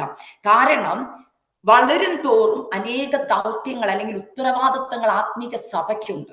മനസ്സിലാവുന്നുണ്ട്? നമ്മൾ ചെയ്യേണ്ട പല കാര്യങ്ങളുണ്ട്, അത് ചെയ്യാൻ മനസ്സില്ല. ഇവിടെ പറഞ്ഞു വരുന്നു, ഇന്നും നിങ്ങൾ ജഡീകന്മാരാ, നിങ്ങൾ ഇപ്പോഴും കഴിപ്പാറായിട്ടില്ല. എന്നിട്ട് പറയുക, എന്തുകൊണ്ടാ പൗലോസ് ഇത് പറഞ്ഞത്? പൗലോസ് ഈ സഭയെ നോക്കി പറയുക, നിങ്ങളുടെ ഇടയിൽ ഈർഷ്യയും പിണക്കവും ഇരിക്കെ നിങ്ങൾ ജഡീകന്മാരും ശേഷം മനുഷ്യരെ പോലെ നടക്കുന്നവരുമല്ലോ. ദൈവജനമേ, സത്യമല്ലേ ഞാൻ ഈ പറയുന്നത്? ഞാൻ പറഞ്ഞല്ലോ, എനിക്ക് നിങ്ങളെ ആരെയും പേഴ്സണലി പരിചയമില്ല. എന്നാൽ ഞാൻ നിങ്ങളുടെ ക്രിസ്തുവിൽ നിങ്ങളുടെ സഹോദരിയാണ്. മനസ്സിലാവുന്നില്ല. ചിലപ്പോൾ നമുക്ക് ആർക്കും പേഴ്സണലി അങ്ങോട്ടും ഇങ്ങോട്ടും അറിഞ്ഞെന്ന് വന്നില്ലേലും ക്രിസ്തു എന്ന തലയുടെ ശരീരമാണ് സഭയുടെ ഓരോ അവയവങ്ങളാണ് നമ്മൾ ഇതിനെ സീരിയസ് ആയിട്ട് കാണണം. ഞാൻ ഒരു കാര്യം പറഞ്ഞട്ടെ, നമ്മുടെ ഇടയിൽ ഈർഷ്യയില്ലേ? ഇല്ലേ? ഇല്ലെന്ന് പറയരുതേ. ഉണ്ട്. വീടുകളിലുണ്ട് ഈർഷ്യ. ഹല്ലേലൂയ. പിന്നെ പിണക്കമില്ലേ? വീടിനകത്തില്ലേ പിണക്കം? എത്ര അപ്പച്ചന്മാരും അമ്മച്ചിമാരും തമ്മിൽ മിണ്ടത്തില്ലെന്നറിയോ? ഭാര്യയും ഭർത്താവും തമ്മിൽ മിണ്ടത്തില്ലെന്നറിയാമോ? സഹോദരങ്ങൾ തമ്മിൽ മിണ്ടത്തില്ലെന്നറിയാമോ? അമ്മായിയും അമ്മായിപ്പനും മരുമക്കളും തമ്മിൽ മിണ്ടത്തില്ലെന്നറിയാമോ? പക്ഷെ ആത്മീയരെന്ന പേര് ചർച്ചിൽ വരും, പ്രാർത്ഥിക്കും. ഹല്ലേലൂയ. ചർച്ചി മുന്നിലുണ്ട്, സ്തോത്രകാഴ്ചയുടെ മുന്നിലുണ്ട്, കൺവെൻഷന് മുന്നിലുണ്ട്. എന്നാൽ വീടിന്റെ അകത്ത് പിണക്കമുണ്ട്, ഈർഷ്യയുണ്ട്, വൈരാഗ്യമുണ്ട്. ഹല്ലേലൂയ. മിണ്ടാത്ത വർഷങ്ങളായി പക വെച്ചോണ്ടിരിക്കുന്നവർ സഭയ്ക്കുള്ളിലുണ്ട്. ദൈവം ഇങ്ങനെയുള്ളവരെ വിളിക്കുക ശീതോഷ്ണവാൻ. അർത്ഥം എന്തോ? ഈർഷ്യയും പിണക്കവും വൈരാഗ്യവും ആരിലാ കിടക്കണ്ട? ശീതവാന്റെ കയ്യിലാ, രക്ഷിക്കപ്പെടാത്തവന്റെ കയ്യിലാ. പഴയ മനുഷ്യനെ ക്രൂശിക്കാത്തവനാ ഇതൊക്കെ ഉള്ളത്. എന്നാൽ നമ്മൾ പഴയ മനുഷ്യരെ ക്രൂശിച്ചതല്ലേ, സ്നാനപ്പെട്ടതല്ലേ, പഴയ മനുഷ്യനെ കുഴിച്ചിട്ടില്ലേ? ഇപ്പം ഏത് മനോഭാവം വേണ്ടേ? ക്രിസ്തുവിന്റെ മനോഭാവം, ക്ഷമിക്കാനുള്ള മനോഭാവം, സഹിക്കുവാനുള്ള മനോഭാവം. 1 പത്രോസ് 2-ാം അധ്യായത്തിൽ ഇങ്ങനെ പറയുന്നു, ആകയാൽ സകല ദുഷ്ടതയും എല്ലാ ചതിവും വ്യാജഭാവവും നീക്കണോ. ഇത് ആരോടാ പത്രോസ് പറയുന്നത്? ദൈവസഭയോടാ പറയുന്നത്. ഇന്ന് ഈ മെസ്സേജ് ദൈവസഭയ്ക്കുള്ളിൽ മെസ്സേജ് പറയേണ്ടതാ. ഈ മെസ്സേജ് പുറത്തുള്ളവരോടല്ല. പുറത്തെ ജാതികൾ ഇന്ന് ദൈവസഭകളെ നോക്കി പുച്ഛിക്കുകയാ. കാരണം നമ്മുടെ ഇടയിൽ ഹല്ലേലൂയ കേസുകൾ വരുന്നു, നമ്മുടെ ഇടയിൽ പിണക്കം വരുന്നു. നമ്മൾ ഡിനോമിനേഷൻസ് തമ്മിൽ പോലും മിണ്ടത്തില്ല. IPC-ക്കാര് ചർച്ച് ഓഫ് കോഡുകാരോട് മിണ്ടത്തില്ല, ചർച്ച് ഓഫ് കോഡുകാർ AG-ക്കാരോട് മിണ്ടത്തില്ല. അങ്ങനെ ഏതെങ്കിലും മീറ്റിംഗിൽ പോയ പിണക്കം. ഇത് എവിടെ നിന്ന് വന്നു? ശീതോഷ്ണവാന്മാരിൽ നിന്ന് വരുന്നു. സഭയ്ക്കുള്ളിൽ ഇന്ന് ശീതോഷ്ണവാന്മാർ കൂടി ഉഷ്ണവാന്മാർ കുറഞ്ഞുകൊണ്ടിരിക്കുകയാണ്. പണ്ടൊക്കെ ഉഷ്ണവാന്മാരുടെ കൂടെ ഇരുന്ന ശീതവാന്മാരും കൂടെ ഉഷ്ണവാന്മാരായി മാറുമായിരുന്നു. ഇന്ന് അഭിഷേകത്തെ ത്യജിക്കുന്ന ഒരു കാലഘട്ടം വന്നു. ഇന്ന് അന്യഭാഷയെ പ്രാർത്ഥിക്കുന്നവരെ പുച്ഛിക്കുന്നവർ സഭയ്ക്കുള്ളിലുണ്ട്. ഇന്ന് അന്യഭാഷയെ കളിയാക്കുന്നവർ സഭയ്ക്കുള്ളിലുണ്ട്. ഇന്ന് പരിശുദ്ധാത്മാവിന് സ്ഥാനം കൊടുക്കാത്തവർ സഭയ്ക്കുള്ളിലുണ്ട്. ഇന്ന് ബുദ്ധിയുടെ പ്രമാണത്തിലേക്ക് അല്ലെങ്കിൽ ദൈവസഭ വന്നേക്കുകയാണ്. ഇന്ന് പരിശുദ്ധാത്മാവിന് എവിടെയാ സ്ഥാനം? പരിശുദ്ധാത്മാവ് അങ്ങനെ ആത്മാവ് സഭയോട് പറയുക, കർത്താവ് പറയുക, ഞാൻ നിന്നെ ഉമിണ്ണ് കളയൂന്ന്. ഭയക്കണം ദൈവമക്കളെ, മടങ്ങി വരാൻ സമയമായി. മാനസാന്തരത്തിന് വേണ്ടി ദൈവം നിങ്ങളെ വിളിക്കുകയാ. ഞാൻ ഏത് കാറ്റഗറി എന്ന് ഓരോരുത്തരും ചിന്തിക്കണം. ഞാൻ ശീതവാനാണോ അതോ ഞാൻ ഉഷ്ണവാനാണോ? ഞാൻ ആത്മീക കാര്യങ്ങളിൽ എങ്ങനെയാ? ഈ ശീതോഷ്ണവന്മാരെ കണ്ടുപിടിക്കാൻ പ്രയാസമാണ്. എന്തുകൊണ്ടാണെന്നറിയാമോ? തിങ്കളാഴ്ച തൊട്ട് ശനിയാഴ്ച വരെ വീട്ടിൽ അവർ ശീതവാന്മാരാണ്. കുടുംബ പ്രാർത്ഥനയില്ല, മനസ്സിലാവുന്നുണ്ടോ? ബൈബിളും വായിക്കത്തില്ല, പ്രാർത്ഥിക്കത്തില്ല. പക്ഷെ ഞായറാഴ്ച വർഷിപ്പ് ലീഡിയ മുമ്പിൽ കാണും, കസാര പിടിച്ചിട മുമ്പിൽ കാണും, കൺവെൻഷൻ അവർ മുമ്പിൽ കാണും. കണ്ടാൽ എന്തോ ഉഷ്ണവാനാന്നറിയാമോ? എന്നാൽ തിരിച്ച് ഞായറാഴ്ച കൊണ്ട് വെക്കുന്ന ബൈബിൾ പിന്നെ പിറ്റേ ഞായറാഴ്ച എടുക്കത്തുള്ളൂ. വീട്ടിലെ ഭാര്യയോടും മക്കളോടും ചോദിക്കണം, അല്ലെങ്കിൽ ഭർത്താവിനോടും മക്കളോടും ചോദിക്കണം, അല്ലെങ്കിൽ മക്കളോട് ചോദിക്കണം അപ്പനും അമ്മയും എങ്ങനെയാന്ന്. അങ്ങനെയുള്ളവർ സാക്ഷ്യം പറയണം, എന്റെ അപ്പനും അമ്മയും ഉഷ്ണവാനാന്ന് പറയണം. എന്നാൽ മക്കള് പറയും, എന്റെ ചേച്ചി ഈ കാണിക്കുന്നൊക്കെ പ്രകടനമാണ്, ഇത് എന്തുവാ കാണിക്കുന്നെന്ന് ഞങ്ങൾക്ക് തന്നെ അറിയത്തില്ല. കഴിഞ്ഞ പ്രാവശ്യം ഞാൻ ഞങ്ങളുടെ ചർച്ചിൽ ഒരു പാസ്റ്റർ വന്ന ഒരു ഉദാഹരണം പറഞ്ഞു. അത് എന്നെ ഭയങ്കരമായിട്ട് ചിന്തിപ്പിച്ചു. ഹിന്ദിയിലാ പറഞ്ഞത്. ഒരങ്കിള് ചർച്ചിൽ ഭയങ്കര പ്രബോധനം പറയുക. അപ്പൊ ഭാര്യ അവിടെ ഇന്ന് പറഞ്ഞെന്ന്, ചർച്ച്മേൻ ദൂതനാണ്, ചർച്ച്മേൻ ദൂതൻ, വീട്ടില് ഭൂതമാണ്. മനസ്സിലാവുന്നുണ്ടോ? ചർച്ചിൽ ഭയങ്കര ദൂതകളൊക്കെ വിളിച്ചു പറയും, ഭയങ്കര അരുളപ്പാട്, ദൈവം എന്നോട് സംസാരിച്ചെന്ന്. പക്ഷെ ഭാര്യ അവിടെ നിന്ന് ഉടനെ അപ്പുറം ഇരിക്കുന്നവരോട് പറയാം, പക്ഷെ വീട്ടിൽ ഭൂതമാണ്. കാരണം എന്താണെന്നറിയാമോ? വീട്ടിൽ ഈ ദൂതും വചനമൊന്നുമില്ല. വീട്ടിൽ നേരെ തിരിച്ച ശീതവാന്റെ സ്വഭാവമാണ്. ഈർഷ്യയുണ്ട്, പിണക്കമുണ്ട്, കോപമുണ്ട്, ക്രോധമുണ്ട്. നമ്മുടെ വചനം പറയുന്നു കോപവും ക്രോധവും ഉപേക്ഷിക്കണമെന്ന്. എന്നാൽ ഏറ്റവും കൂടുതൽ കോപവും ക്രോധവും ഉള്ളത് ഇന്ന് ദൈവമക്കളുടെ ഇടയില്ല. ഹല്ലേലൂയ. ഒന്ന് പറഞ്ഞു രണ്ടാമത്തതിന് നല്ല കമന്റാ. ഹല്ലേലൂയ. എല്ലായിടത്തും കയറി ഹല്ലേലൂയ. ഞാൻ ചോദിക്കട്ടെ, ഞാൻ എന്നെ ഏറ്റവും കൂടുതൽ ചിന്തിപ്പിക്കുന്ന ഒരു കാര്യമാണ്. ബൈബിളിൽ പറയുന്ന പഴയ നിയമത്തിൽ ഒരു കത്തി എടുത്ത് ഒരാളെ കുത്തി കൊന്നാലേ കൊലപാതകത്തുള്ളൂ. എന്നാൽ പുതിയ നിയമത്തിൽ വരുമ്പോൾ യേശു കർത്താവ് പറയുന്ന ഒരു കാര്യമുണ്ട്, നിന്റെ സഹോദരൻ നീ നിസ്സാരാന്ന് വിളിച്ചാൽ നീ ഭയക്കണം, അഗ്നി നരകത്തിന് യോഗ്യന. നിസ്സാരാന്ന് വിളിക്കുന്നവർക്ക് അഗ്നി നരകം ഉണ്ടെന്ന്. ഞാൻ ചോദിക്കട്ടെ, ഏറ്റവും കൂടുതൽ അപ്പൊ അഗ്നി നരകത്തിൽ പോകുന്നവരാരാ?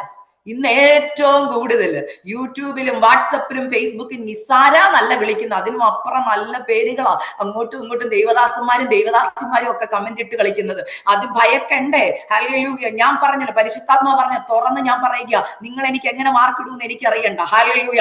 എനിക്ക് ഒരു കാര്യം അറിയാം, സ്വർഗത്തിൽ ചെല്ലുമ്പോൾ കണക്ക് കൊടുക്കേണ്ടി വരും. അല്ലെങ്കിൽ ഞാൻ മര്യാദയ്ക്ക് ജീവിച്ചാൽ, ഞാൻ വചനം പ്രമാണിച്ച് ജീവിച്ചാൽ എനിക്ക് നിത്യതയെ പോകാം. എന്റെ നിത്യത നിങ്ങൾക്ക് ഉറപ്പാക്കാൻ പറ്റത്തില്ല. ഭർത്താവിന്റെ നിത്യത ഭാര്യയ്ക്ക് ഉറപ്പാക്കാൻ പറ്റത്തില്ല. ഞാൻ മര്യാദയ്ക്ക് ജീവിച്ചാൽ, ഞാൻ വചനപ്രകാരം ജീവിച്ചാൽ എനിക്ക് നിത്യതയെ പോകാം. അതുകൊണ്ട് ഇന്ന് രാത്രി എനിക്കറിയത്തില്ല നാളത്തെ പ്രഭാതം നിങ്ങൾക്കുണ്ടോന്ന് നിങ്ങൾക്ക് ഉറപ്പില്ല. മനസ്സിലാവുന്നുണ്ടോ? എത്ര പേർക്ക് ഉറപ്പ് പറയാൻ കഴിയും നാളെ രാവിലെ ഞാൻ എഴുന്നേക്കുന്നു? കർത്താവ് ഇന്ന് രാത്രി വന്നാൽ എന്തെടുക്കും? എന്റെ ചോദ്യം ഇതാ. കർത്താവ് ഇന്ന് രാത്രി വന്നാൽ ഈർഷ്യയും പിണക്കവും വൈരാഗ്യങ്ങളും, പാരമ്പര്യമായി വരുന്ന വൈരാഗ്യങ്ങളുണ്ട്, കുടുംബമായിട്ട് വരുന്ന അപ്പച്ചന്മാര് തുടങ്ങി വെച്ച വൈരാഗ്യം ഇന്ന് തലമുറകളിലേക്ക് വരുന്നുണ്ട്. മനസ്സിലാവുന്നുണ്ടോ? കുടുംബങ്ങളിൽ വൈരാഗ്യം നിൽപ്പുണ്ട്. പ്രതികാര ചിന്തയുള്ള തലമുറകളെ എനിക്കറിയാം ദൈവസഭകളിൽ. ഹല്ലേലൂയ. പണത്തിന്റെ ഹുങ്ക് വെച്ച് സംസാരിക്കുന്നവരെ എനിക്കറിയാം. ഞാൻ ഇത് എന്തുകൊണ്ട് പറയുന്നറിയാമോ? ദൈവമക്കളെ, ദൈവത്തെ ഭയപ്പെടണം. അവൻ ദഹിപ്പിക്കുന്ന അഗ്നിയ. ഇന്ന് കൃപാകാലത്താണ് നിൽക്കുന്നത്.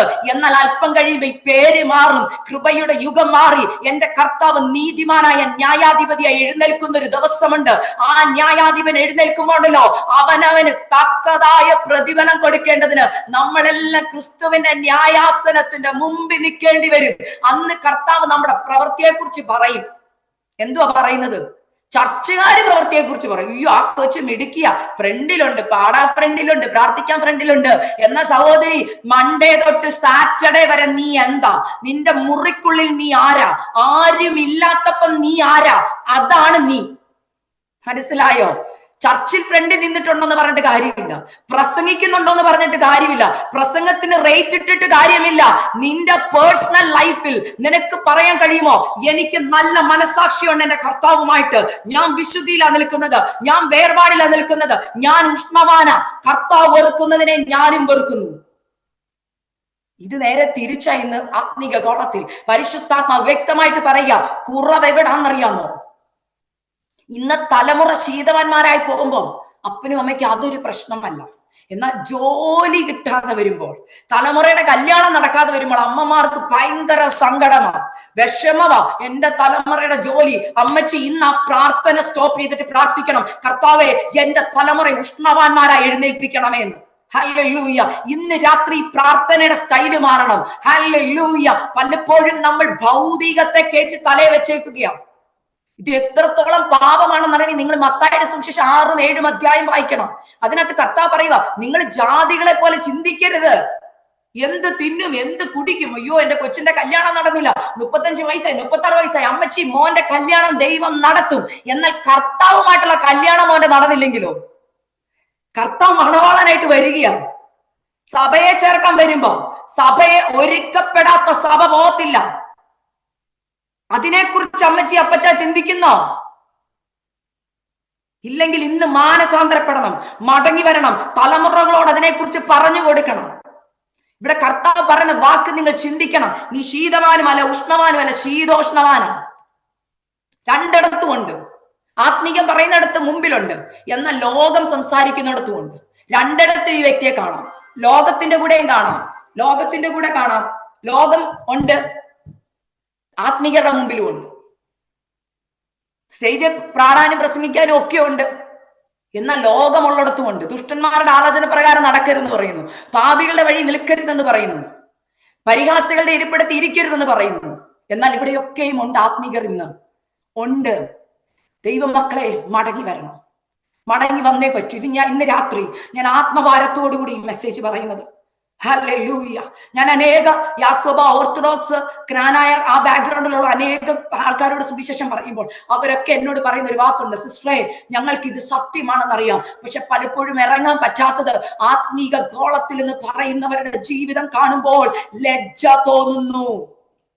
ഞാൻ എന്നോടും കൂടെ കൂട്ടിയ പറയുന്ന ദൈവമക്കളെ, നിങ്ങളെ അല്ല, ഞാൻ എന്നോടും കൂടെ കൂട്ടിയ ചോദിക്കുന്നത്, ഉഷ്ണവാനാണെങ്കിൽ ഉഷ്ണവാനായി തന്നെ ജീവിക്കണം, മരണ പര്യന്തം വിശ്വസ്തനായിരിക്കാം, എന്നാൽ ജീവകിരീടം കിട്ടുമെന്നാ സ്നാനപ്പെട്ട് കയറാൻ നേരത്ത് പറഞ്ഞത്. എത്ര പേര് ആ വാക്ക് ഓർമ്മയുണ്ട്? നമ്മൾ വിശ്വസ്തരാണോ? നമ്മളെ വിളിച്ച വിളിക്ക് നമ്മൾ വിശ്വസ്തരാണോ?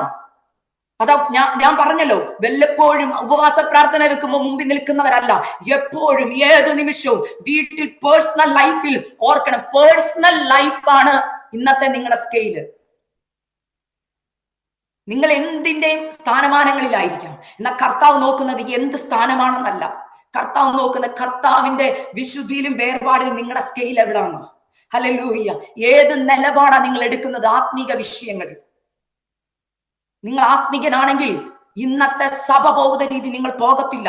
നിങ്ങൾ പറയും പാസ്റ്ററെ, അല്ലെങ്കിൽ ദൈവവിശ്വാസി, അല്ലെങ്കിൽ വീട്ടിൽ അല്ലെങ്കിൽ അനീതി കണ്ടാ പറയും വചനപ്രകാരം ഇത് തെറ്റാ. ഇന്ന് എന്തുകൊണ്ട് നമുക്ക് നമ്മുടെ തലമുറകളെ തിരുത്താൻ പറ്റത്തില്ല? തലമുറ തിരിച്ചു എന്ന് ചോദിക്കും. തലമുറ തിരിച്ചു നിന്ന് നമ്മളോട് ചോദിക്കും, കാരണം നമ്മൾ ഉഷ്ണവാനല്ല. അതുകൊണ്ടാണ് ഞാൻ പറഞ്ഞത്, നമ്മൾ മാനസാന്തരപ്പെടണം. ഇല്ലെങ്കിൽ ഈ വാക്യം, ഞാൻ എപ്പോഴും ഈ ദിവസങ്ങളിൽ ഞാൻ ഈ മെസ്സേജ് പറയുന്നൊരു കാര്യമാണ്, ഈ വചനം നിങ്ങളുടെ എവിടെയെങ്കിലും അലമാരിയുടെ ഗ്ലാസ്സിൽ എവിടെയെങ്കിലും ഒക്കെ എഴുതിയിട്ടണം. എന്താണെന്നറിയോ? ശീതവാനോ ഉഷ്ണവാനോ അല്ലെങ്കിൽ എന്ത് ചെയ്യുന്നു? ഉമിഴ്ന്ന് കളയും എന്നുള്ള വാക്യം. വാക്തത്വങ്ങൾ എഴുതിയാൽ എല്ലാവർക്കും ഇഷ്ടം.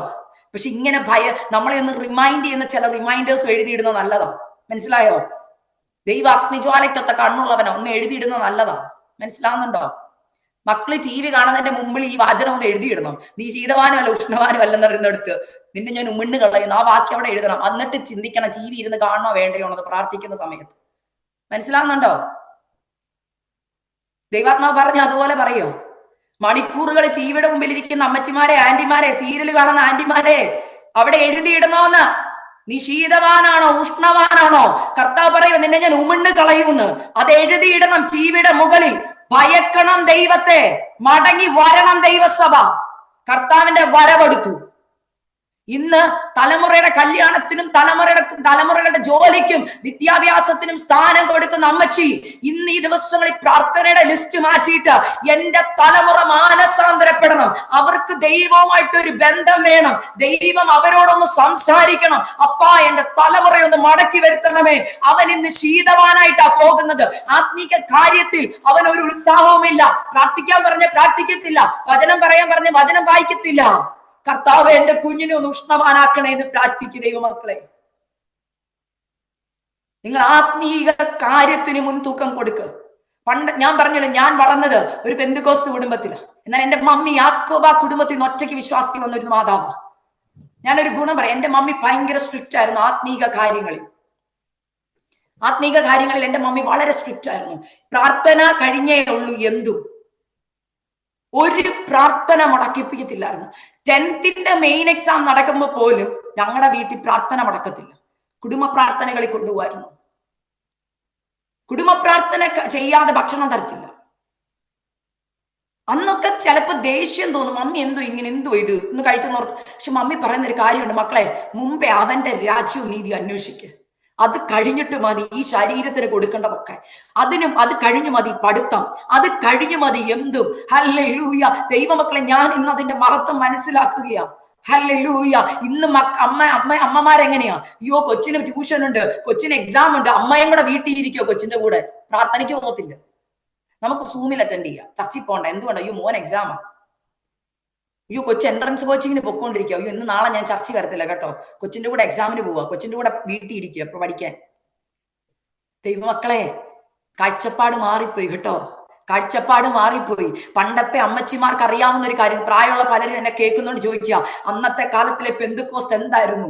വിശുദ്ധിക്ക് വേണ്ടി നിന്നൊരു പെന്തക്കോസ്ത്, വേർപാടിന് വേണ്ടി നിന്നൊരു പെന്തക്കോസ്ത് ഉണ്ടായിരുന്നു. അന്ന് അത്ഭുതങ്ങളും അടയാളങ്ങളും സഭയ്ക്കുള്ളിൽ നടക്കുന്നുണ്ടായിരുന്നു. അന്ന് അന്യ ഉപദേശങ്ങളില്ലായിരുന്നു. അന്ന് എല്ലാവർക്കും ഐക്യതയായിരുന്നു. എല്ലാവരും എല്ലാം പൊതുവകയെന്നെണ്ണി. ഇല്ലെന്ന് പറയാൻ പറ്റുമോ? ഇന്ന് സഭയ്ക്കുള്ളിലുള്ളവർ കഷ്ടപ്പെടുമ്പോൾ, പ്രയാസപ്പെടുമ്പോൾ നമ്മൾ പറയുന്ന വാക്കെന്താ? പ്രാർത്ഥിക്കാം. പണ്ടുള്ളവർ അങ്ങനല്ല. പ്രാർത്ഥിക്കാന്ന് പറയുന്നതിന് മുമ്പ് അവർ ചെയ്യുന്നതിന് അറിയോ? എന്തുവാ പ്രശ്നം? എന്താ വീട്ടിൽ ഭക്ഷണം ഇല്ല, വാ നമുക്കുള്ളതൊക്കെ കൂട്ടി കഴിക്കാം, എല്ലാം അങ്ങോട്ട് കൊടുക്കും. അന്ന് ഇതില്ലായിരുന്നു, ഗ്രൂപ്പിസ് ഇല്ലായിരുന്നു. ഇവിടെ ഞാനിപ്പം വായിച്ച 1 കൊരിന്ത്യർ 3-ാം അധ്യായത്തിനകത്ത് പറയുന്നുണ്ട്, നിങ്ങളുടെ ഇടയിൽ എന്തുണ്ട്? ഗ്രൂപ്പിസം ഉണ്ട്. അവിടെ പറയുന്നുണ്ട്, നീ അപ്പൊല്ലോസിന്റെ പക്ഷക്കാരൻ, നീ പൗലോസിന്റെ പക്ഷക്കാരൻ. ഗ്രൂപ്പിസം വന്ന് ചർച്ചിനുള്ളിൽ. അപ്പൊ എന്താ സംഭവിക്കുന്നത്? ജഡീകന്മാരായി പോയി. ഇന്ന് ദൈവസഭ ഏതാ? ജാതികൾ ഏതാണെന്ന് അറിയത്തില്ല. അതുപോലെ ആയിപ്പോയി. ഞാൻ അതുകൊണ്ട് ഇന്ന് രാത്രി പരിശുദ്ധാത്മാവിൽ നിങ്ങളോട് ദൂത് പറയുക. വീണ്ടും ഞാൻ വചനം ഒന്ന് വായിക്കാം. നമുക്ക് വെളിപ്പാട് പുസ്തകം അധ്യായം ഒന്ന് എടുത്ത് അതിനകത്ത് നിങ്ങൾ വായിക്കേണ്ട വചനം ഇങ്ങനെയാണ്. അവിടെ പറയുക, നീ സമ്പന്നൻ. നമ്മൾ പറയാം ഞാൻ സമ്പന്നനാ, എനിക്കിപ്പോ ഒന്നിനും കുറവില്ല, എനിക്കൊന്നിനും മുട്ടില്ല എന്നൊക്കെ പറയുന്നവരോട് കർത്താവ് പറയുക, മോനെ നിന്റെ കാഴ്ചപ്പാടി നീ ഭയങ്കര സമ്പന്നനാണ്. പക്ഷേ ഒരു പ്രശ്നമുണ്ട്. അഗ്നി ജ്വാലയ്ക്കൊത്ത കണ്ണുള്ള ഞാൻ നോക്കുമ്പോ ഉണ്ടല്ലോ, വിളിക്കുന്ന പേരെന്താന്ന് കേക്കണേ, നിർഭാഗ്യവാൻ. ശരിയല്ലേ? നിർഭാഗ്യവാൻ ആരെയാ വിളിക്കുന്നത്? ഇപ്പൊ ഒരാള് ലോട്ടറി അടിച്ചു, നമ്മൾ എന്ത് പറയും? ഹോ ഭാഗ്യവാൻ. ചിന്തിച്ചു നോക്കിക്കേ, ലോട്ടറി അടിച്ചു, നല്ല കാര്യമായിരുന്നു, പക്ഷെ ലോട്ടറി ടിക്കറ്റ് കയ്യിൽ നിന്ന് നഷ്ടമാക്കി കളഞ്ഞു. ഒന്ന് ഓർത്തു നോക്കുക മനുഷ്യനെ. കേരളസ് ആയിപ്പോയി. കിട്ടിയെന്നുള്ള സന്തോഷത്തിൽ എല്ലാരും കോടീശ്വരൻ എന്ന് വിളിച്ചുകൊണ്ടിരിക്കുക, പേര് കോടീശ്വരൻ എന്നാ, പക്ഷെ എന്ത് ചെയ്തു? ലോട്ടറി ടിക്കറ്റ് നഷ്ടമാക്കി കളഞ്ഞു. കേരളസ് ആയിപ്പോയി. ഓർത്ത് ഇവിടെ സൂക്ഷിച്ചു വെക്കാൻ പറ്റിയില്ല. അവനെ എന്തോ നമ്മൾ വിളിക്കുന്നത്? നിർഭാഗ്യവാൻ. ഇല്ലേ? ഇതുപോലെയാണ് നമ്മൾ. നിത്യത നമുക്ക് കിട്ടി. കർത്താവായ യേശുവിനെ സ്വന്തം രക്ഷയായി സ്വീകരിച്ച് നമ്മൾ രക്ഷിക്കപ്പെട്ട് സ്നാനപ്പെട്ടു. കർത്താവിനെ സ്വീകരിച്ച് നമ്മളെല്ലാവരും നിത്യതയുടെ അവകാശമില്ല. കർത്താവിന്റെ മക്കളാ, കർത്താവിന്റെ മണവാട്ടിയായി, ഭയങ്കര സന്തോഷാ. പക്ഷെ ജീവിതം മുന്നോട്ട് പോയപ്പോ എന്ത് പറ്റിയെന്നറിയാവോ? കയ്യിൽ നിന്ന് പിടിവിട്ടു പോയി. ക്രിസ്ത്യ ജീവിതം കയ്യിൽ നിന്ന് പോയി, പാപത്തിലേക്ക് വീണുപോയി. അങ്ങനെയുള്ളവരെ നോക്കി ദൈവം വിളിക്കുക നിർഭാഗ്യവാൻ. നിങ്ങളെ എന്താ ഇന്ന് കർത്താവ് വിളിക്കുന്നത്? ഭാഗ്യവാൻ എന്നാണോ നിർഭാഗ്യവാൻ എന്നാണോ? അടുത്ത വാക്ക് അരിഷ്ടൻ. ദൈവമക്കളെ, ഇത് പുറത്തുള്ളവരോടല്ല, സഭയോട് പറയുക. ലവോദിക്ക സഭയോട് പറയുക. ശീതവാനും അല്ല ഉഷ്ണവാനും അല്ലാത്ത കാറ്റഗറികളോട് പറയുക, മോനെ നീയേ നിർഭാഗ്യവാനാ, നീ അരിഷ്ടനാ. പിന്നെ പറയുക ദരിദ്രൻ. അയ്യോ പാസ്റ്റർ അങ്ങനെ പറയല്ലേ, അയ്യോ കർത്താവെ അങ്ങനെ പറയല്ലേ, എനിക്ക് നാട്ടിലും വീടുണ്ട്, അമേരിക്കയിലും വീടുണ്ട്, UK-യിലും വീടുണ്ട്, എനിക്ക് എത്ര സെന്റ് സ്ഥലം ഉണ്ടെന്ന് അറിയാമോ? കർത്താവ് പറയും, മോനെ അതൊക്കെ ഉണ്ടല്ലോ, ഒറ്റ ഭൂമി കുലുക്കം മതി ഇതൊക്കെ തീരാൻ. ഒരു വെള്ളപ്പൊക്കം വന്നാൽ മതി, തീരാനുള്ളതേ ഉള്ളൂ. അപ്പൊ എന്താണെന്നറിയോ? നേരെ ധനവാൻ എന്തായി മാറും അറിയാം? ദരിദ്രനായി തീരും. മനസ്സിലായോ? ദരിദ്രൻ. പിന്നെ പറയുക നഗ്നൻ, കുരുടൻ. ഓർത്ത് എന്തൊക്കെ പേരാ. പക്ഷെ നമുക്കിവിടെ കർത്താവിനോട് പറയാൻ കുറെ പേരുണ്ട്. ഈ കർത്താവെ ഞാൻ ഉഷ്ണവാനാന്ന് നമുക്ക് കാണിക്കാം. എന്തുവാ? ഞാൻ കൗൺസിലിലുണ്ട്, ഞാൻ സൺഡേ സ്കൂളിന്റെ ഡയറക്ടറാ, ഞാൻ PYPയുടെ ഇന്നയാളാ, ഞാൻ ഇന്ന ഫുൾ ഏരിയയുടെ വലിയ ആളാ, ഇതൊക്കെ നമുക്ക് പറയാം. പക്ഷെ കർത്താവ് പറയും നല്ല കാര്യം, നല്ല കാര്യം. പക്ഷെ എനിക്കൊരു പ്രശ്നമുണ്ട്. കർത്താവ് അഗ്നിജ്വാലയ്ക്കത്തുള്ള കണ്ണ് വെച്ച് നമ്മുടെ പ്രവൃത്തി, ഇവിടെ പറഞ്ഞൊരു വാക്കുണ്ട്, ഞാൻ നിന്റെ പ്രവൃത്തി അറിയുന്നെന്ന്. പ്രവൃത്തി വെച്ച് നോക്കുമ്പോൾ കർത്താവ് പറയുക, നാട്ടിൽ വലിയ പുള്ളിയാ, അല്ലെങ്കിൽ വലിയ ചർച്ചിന്റെ വലിയ ആളായിരിക്കാം, പക്ഷെ കർത്താവ് വിളിക്കൂ അരിഷ്ടൻ, നഗ്നൻ, ദരിദ്രൻ, കുരുടൻ, നിർഭാഗ്യവാൻ. എന്തുകൊണ്ട്? വേണ്ടതിനെ കുറിച്ചുള്ള ചിന്ത നഷ്ടപ്പെട്ടു. എന്തൊക്കെയാ നഷ്ടപ്പെട്ടു പോയെന്ന് ഞാൻ പറയാം. ഇവിടെ പറയുന്നുണ്ട്, എന്തുവാ നഷ്ടപ്പെട്ടു പോയത്?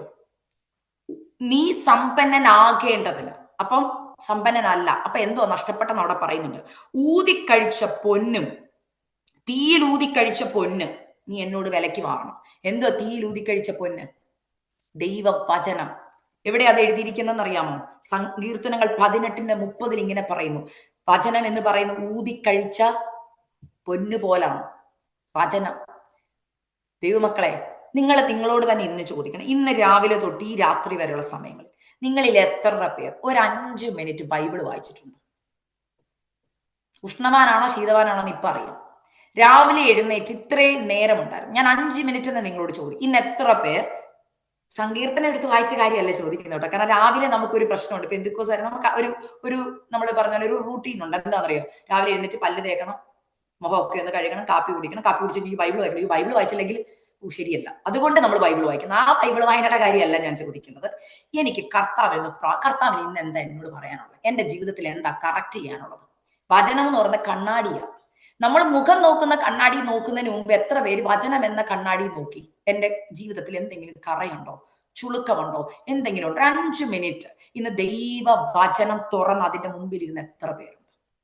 കൈയൊന്നും വെക്കണ്ട, ഞാൻ പറഞ്ഞതേ ഉള്ളൂ, നിങ്ങൾ തന്നെ ചിന്തിക്കുക.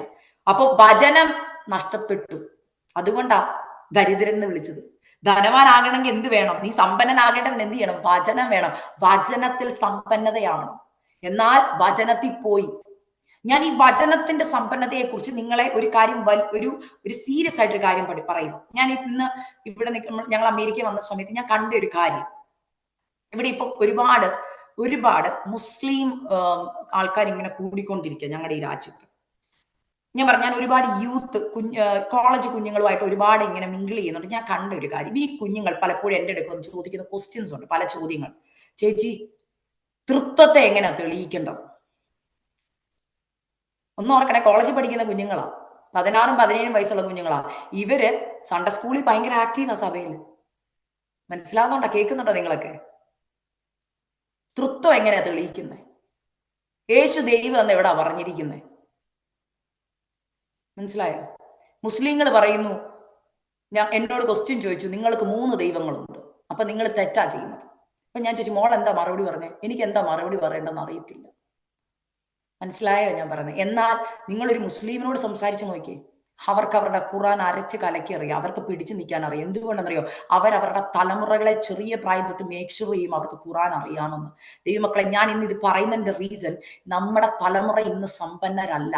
ദൈവവചനത്തിൽ ആകെ അവർക്കറിയാം, ആദാമിനെ അറിയാം, ഹവ്വായെ അറിയാം, അബ്രഹാമിനെ അറിയാം, ഇസാക്കിനെ അറിയാം, കഥകൾ അറിയാം. പക്ഷെ നിങ്ങൾ ഇന്ന് ഏറ്റവും കൂടുതൽ തലമുറകളെ സൺഡേ സ്കൂൾ ടീച്ചേഴ്സിനെ ഏൽപ്പിക്കുക മാത്രമല്ല ചെയ്യുന്നത്, വീട്ടിൽ വചനം പഠിപ്പിക്കണം, പഠിപ്പിച്ചു കൊടുക്കണം. എന്താ ട്രിനിറ്റി, എന്താ നമ്മുടെ ഏക സത്യ ദൈവമെന്ന് എന്തുകൊണ്ട് നമ്മൾ പറയുന്നു?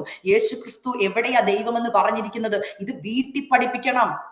നമ്മൾ സൺഡേ സ്കൂൾ ടീച്ചേഴ്സിനെ ഏൽപ്പിച്ചു കഴിഞ്ഞു. പക്ഷെ വചനത്തിൽ ന്യായപ്രമാണത്തിൽ പറയുന്ന ഒരു കാര്യം, അപ്പന്മാരോട് കർത്താവ് പറയുന്ന ഒരു കാര്യമുണ്ട്, നീ നിന്റെ ഈ ന്യായപ്രമാണം ആരോട് പറയണം? പഠിപ്പിക്കണം. നിന്റെ മക്കളെയും മക്കളുടെ മക്കളെയും അവരുടെ തലമുറയ്ക്കും പറഞ്ഞു കൊടുക്കണമെന്ന്. ഇന്ന് എത്ര കുടുംബങ്ങളിൽ കുടുംബ പ്രാർത്ഥനയിൽ ദൈവവചനം പഠിപ്പിക്കുന്നുണ്ട് തലമുറകളെ. ഒരു പാട്ട് 4 വരി പാടും, കൊച്ചു പ്രാർത്ഥിച്ച് വല്യപ്പച്ചൻ പ്രാർത്ഥിച്ചു, ഓക്കെ, കുടുംബ പ്രാർത്ഥന കഴിഞ്ഞു, എഴുന്നേറ്റ് പോയി, കഴിഞ്ഞു. പേരിന് വേണ്ടി ചെക്ക് ലിസ്റ്റാ. പ്രാർത്ഥിച്ചു, ബൈബിൾ വായിച്ചു. അത് ഒരു പ്രോഗ്രാം പോലെ ആയിപ്പോയി. എന്നാൽ എത്ര പേര് ഇത് ഉത്തരവാദിത്വത്തോടെ തലമുറകളെ വചനം പഠിപ്പിക്കുന്നുണ്ട്? അതാ ഞാൻ പറഞ്ഞേ, അപ്പച്ചനും അമ്മച്ചിക്കും ഇഷ്ടം മക്കള് എത്രത്തോളം ഉയരത്തിൽ സാമ്പത്തികമായി എത്തുന്നുണ്ടെന്നുള്ളതാണ്. എന്നാൽ വചനത്തിൽ സമ്പന്നരാണോ? കർത്താവ് പറയാം, നീ വചനത്തിൽ സമ്പന്നനല്ല, അതുകൊണ്ട് എന്ത് ചെയ്യണം? നീ തീയിൽ ഊതിക്കഴിച്ച പൊന്നും കണ്ട് നഗ്നതയുടെ ലജ്ജ വെളിവാകാതെ വണ്ണം ധരിക്കേണ്ടതിന് വെള്ളയുടുപ്പും. അപ്പൊ എന്തോ ഇപ്പൊ പറ്റുന്നത്? നഗ്നത ഇപ്പൊ വെളിവായിക്കൊണ്ടിരിക്കുക. എന്തോ ഈ നഗ്നത വെളിവാകാന്ന് പറഞ്ഞേ? ഇന്ന് ദൈവസഭയുടെ നഗ്നത പുറം ലോകം അറിഞ്ഞുകൊണ്ടിരിക്കുവല്ലേ? ദൈവസഭയ്ക്കുള്ളിൽ നടക്കുന്ന അശുദ്ധി പുറം ലോകം അറിഞ്ഞുകൊണ്ടിരിക്കണം. നമ്മുടെ ഇടയിൽ തന്നെ ആൾക്കാരുണ്ട് ഫേസ്ബുക്കിൽ ലൈവ് ഇട്ട് കാണിക്കാൻ, അവിടെ തല്ലി നടക്കുന്നു, ഇവിടെ ബഹളം നടക്കും. ഞാൻ ഇത് തുറന്ന് പറയുക, ഞാൻ പറഞ്ഞല്ലോ, മറച്ചു വെക്കേണ്ടതല്ല, ഇത് തുറന്ന് സംസാരിക്കേണ്ടതായ ആലോചന. അതുകൊണ്ടാണ് ഞാനിത് പറയുന്നത്. നമ്മൾ പോലും ചിന്തിക്കുന്നില്ല, ഞാൻ എൻ്റെ സഹോദരന് നേരെ ഇത് പറയുന്നെന്ന്. മനസ്സിലായോ? ഞാൻ എൻ്റെ സ്വന്തം അവയവം, ഞാനിപ്പോഴും എക്സാമ്പിൾ സഹിതം പറഞ്ഞു കൊടുക്കും. വലം കൈയും ഇടം കൈയും ഇത് രണ്ടും ഒരേ ശരീരത്തിന്റെ അവയവങ്ങളാണ്. എന്നാൽ ഈ വലം കൈ അറിയുന്നില്ല, സ്വന്തം ശരീരത്തിൽ ഇടം കൈക്ക് നേരെയാണ് ഞാൻ ഈ ദൂഷണം പറയുന്നത്. ദൈവമക്കളെ, പല മെസ്സേജുകൾ ഫോർവേഡ് ചെയ്ത് നോക്കുമ്പോൾ ഓർക്കണം, വെള്ളയുടുപ്പ് മലിനമാക്കിക്കൊണ്ടിരിക്കുക ദൈവസഭ. മനസ്സിലായോ? നമ്മുടെ നാട്ടിൽ ഒരു പഴഞ്ചൊല്ലുണ്ട്, മലന്ന് കിടന്ന് തുപ്പുക എന്ന്. എന്തോ അതിന്റെ അർത്ഥം? നമ്മുടെ സഭകളിൽ നടക്കുന്ന, നമ്മുടെ വീടുകളിൽ നടക്കുന്ന അശുദ്ധി നമ്മൾ വിളിച്ചു പറയുക, നമ്മൾ പോലും അറിയാതെ വെള്ളയുടുപ്പ് മലിനമായിക്കൊണ്ടിരിക്കുക. കർത്താവ് പറയാം, മോനെ സ്റ്റോപ്പ് ചെയ്യ്, നീ വാ, കാരണം ഇന്ന് നീ നഗ്നനാ. മറ്റുള്ളവർ നമ്മുടെ ജീവിതത്തിൽ നടക്കുന്ന പലതും അറിഞ്ഞുകൊണ്ടിരിക്കും, നഗ്നത ഉളവായിക്കൊണ്ടിരിക്കുക. നീ മടങ്ങി വരണം. എന്നിട്ട് പറയാം, കാഴ്ച ലഭിക്കേണ്ടതിന് കണ്ണിൽ എഴുതാൻ ലേപം. എന്നോട് ചോദിക്കുക, എന്തുവാ? ഹൃദയദൃഷ്ടി കുരുടായിപ്പോയി. എഫേസ്യ ലേഖനത്തിനകത്ത് വചനം പറയുന്നുണ്ട്, എഫേസ്യർ 1:17 വിളിയാറുള്ള ആശ ഇന്നതെന്ന് തിരിച്ചറിയണം, നിങ്ങളുടെ ഹൃദയദൃഷ്ടി ഒന്ന് പ്രകാശിക്കണം. ഇന്ന് വിളിയാറുള്ള ആശ മനസ്സിലാക്കാൻ എത്ര പേര് ചിന്തിക്കാറുണ്ട്? ഒരു ദിവസം ഒരു വട്ടമെങ്കിലും എന്റെ വിളി എന്തായിരുന്നു, എന്നെ കർത്താവ് വിളിച്ചത് എന്തിനാ? അതാരും അന്വേഷിക്കാറില്ല. ഞാൻ ചിലരോടെങ്കിലും ചോദിക്കും, എന്തിനാ കർത്താവ് വിളിച്ചെന്നറിയാമോ? എനിക്കറിയത്തില്ല, എനിക്ക് വിളിയുള്ളൂ. എന്നെ കർത്താവ് വിളിച്ചിട്ടുണ്ടോ എന്ന് എനിക്കറിയത്തില്ല. സഹോദരൻ, വിളിച്ചത് കൊണ്ടല്ല ഇന്ന് നിങ്ങൾ ഇവിടെ ഇരിക്കുന്നത്. കർത്താവ് വിളിക്കാത്തവരാരെങ്കിലും നമ്മുടെ ഇടയിലുണ്ടോ? വിളിച്ചത് കൊണ്ടല്ലേ രക്ഷിക്കപ്പെട്ടത്, സ്നാനപ്പെട്ടത്. എന്തിനു വേണ്ടിയാ വിളിച്ചത്? കർത്താവിന്റെ സൽഗുണങ്ങളെ ഘോഷിപ്പാൻ. പക്ഷെ വിളിയാനുള്ള ആശ പോലും ചോദിക്കാൻ സമയമില്ല. പകരം നമുക്കിഷ്ടം ആര് വിളിക്കുന്ന വിളിയാ? നമ്മുടെ ബോസ് നമ്മളെ വിളിക്കുന്ന വിളി, നമുക്ക് കിട്ടുന്ന പൊസിഷൻസിനെ കുറിച്ചുള്ള വിളി. എന്നാൽ ഇന്ന് മാറ്റി ചിന്തിക്കേണ്ട സമയമായി ദൈവമക്കളെ. അങ്കിളുമാരെ, ആന്റിമാരെ, നിങ്ങളുടെ വീട്ടിലെ ഒരു കൊച്ചു പറയുന്നത് പോലെ ഇത് കേട്ടാൽ മതി. അല്ല, പക്ഷെ പരിശുദ്ധാത്മാവ് ഇത് സംസാരിക്കുന്നത്. മനസ്സിലാവുന്നുണ്ടോ? എന്നോട് വിഷമം തോന്നിയേക്കാം. നല്ലൊരു മീറ്റിങ്ങില് നല്ലൊരു പ്രബോധനം കേൾക്കാൻ വന്നിരുന്നിട്ട് എന്റെ മോളെ ഇത്രയും വലിയ കട്ടിയുള്ള മെസ്സേജ് പറയണ്ടായിരുന്നു, പക്ഷെ പറഞ്ഞേ പറ്റൂ. അമ്മച്ചി, ആന്റി, അങ്കിളെ, എന്നോട് വിരോധം തോന്നലേ, പരിശുദ്ധാത്മാ പറഞ്ഞത് ഞാൻ അതുപോലെ പറയുക, സഭ മടങ്ങി വന്നേ പറ്റൂ. ഇന്നലെ വൈകിട്ട് ഞങ്ങൾക്ക് ഒരു മീറ്റിംഗ് ഉണ്ടായിരുന്നു. ആ മീറ്റിംഗില് കർത്താവിൽ വളരെ ഉപയോഗിക്കുന്ന ഒരു ദൈവദാസി പറഞ്ഞൊരു വാക്കുണ്ട്. ആ ദൈവദാസി പറഞ്ഞ വാക്ക് ഇതാ: റിവൈവൽ എല്ലാവർക്കും ഇഷ്ടമാണ്, പക്ഷെ എന്തുകൊണ്ട് റിവൈവൽ നടക്കുന്നില്ലെന്നറിയാമോ? നമ്മൾ മാനസാന്തരപ്പെടുന്നില്ല. റിവൈവൽ എല്ലാവർക്കും ഇഷ്ടമാണ്, പക്ഷെ ആ റിവൈവൽ നടക്കാത്തതിന്റെ കാരണം എന്താ? പരിശുദ്ധാത്മാവ് എവിടെ ഇറങ്ങി വരേണ്ടത്? ശുദ്ധി ഉള്ളിടത്ത്, ദൈവത്തിന്റെ കൽപ്പന അനുസരിക്കുന്നവരുടെ നടുവിലേക്ക്. എന്നാൽ പാപത്തെക്കുറിച്ച് എവിടെയും പ്രസംഗിക്കുന്നില്ല. പാപത്തെക്കുറിച്ച് എവിടെയും പ്രസംഗിക്കുന്നില്ല. ആ പ്രസംഗം ആരും കേൾക്കുന്നുമില്ല. നീ പോകുന്ന വഴി പാപമാണെന്ന് ആരും പറഞ്ഞു കൊടുക്കുന്നില്ല.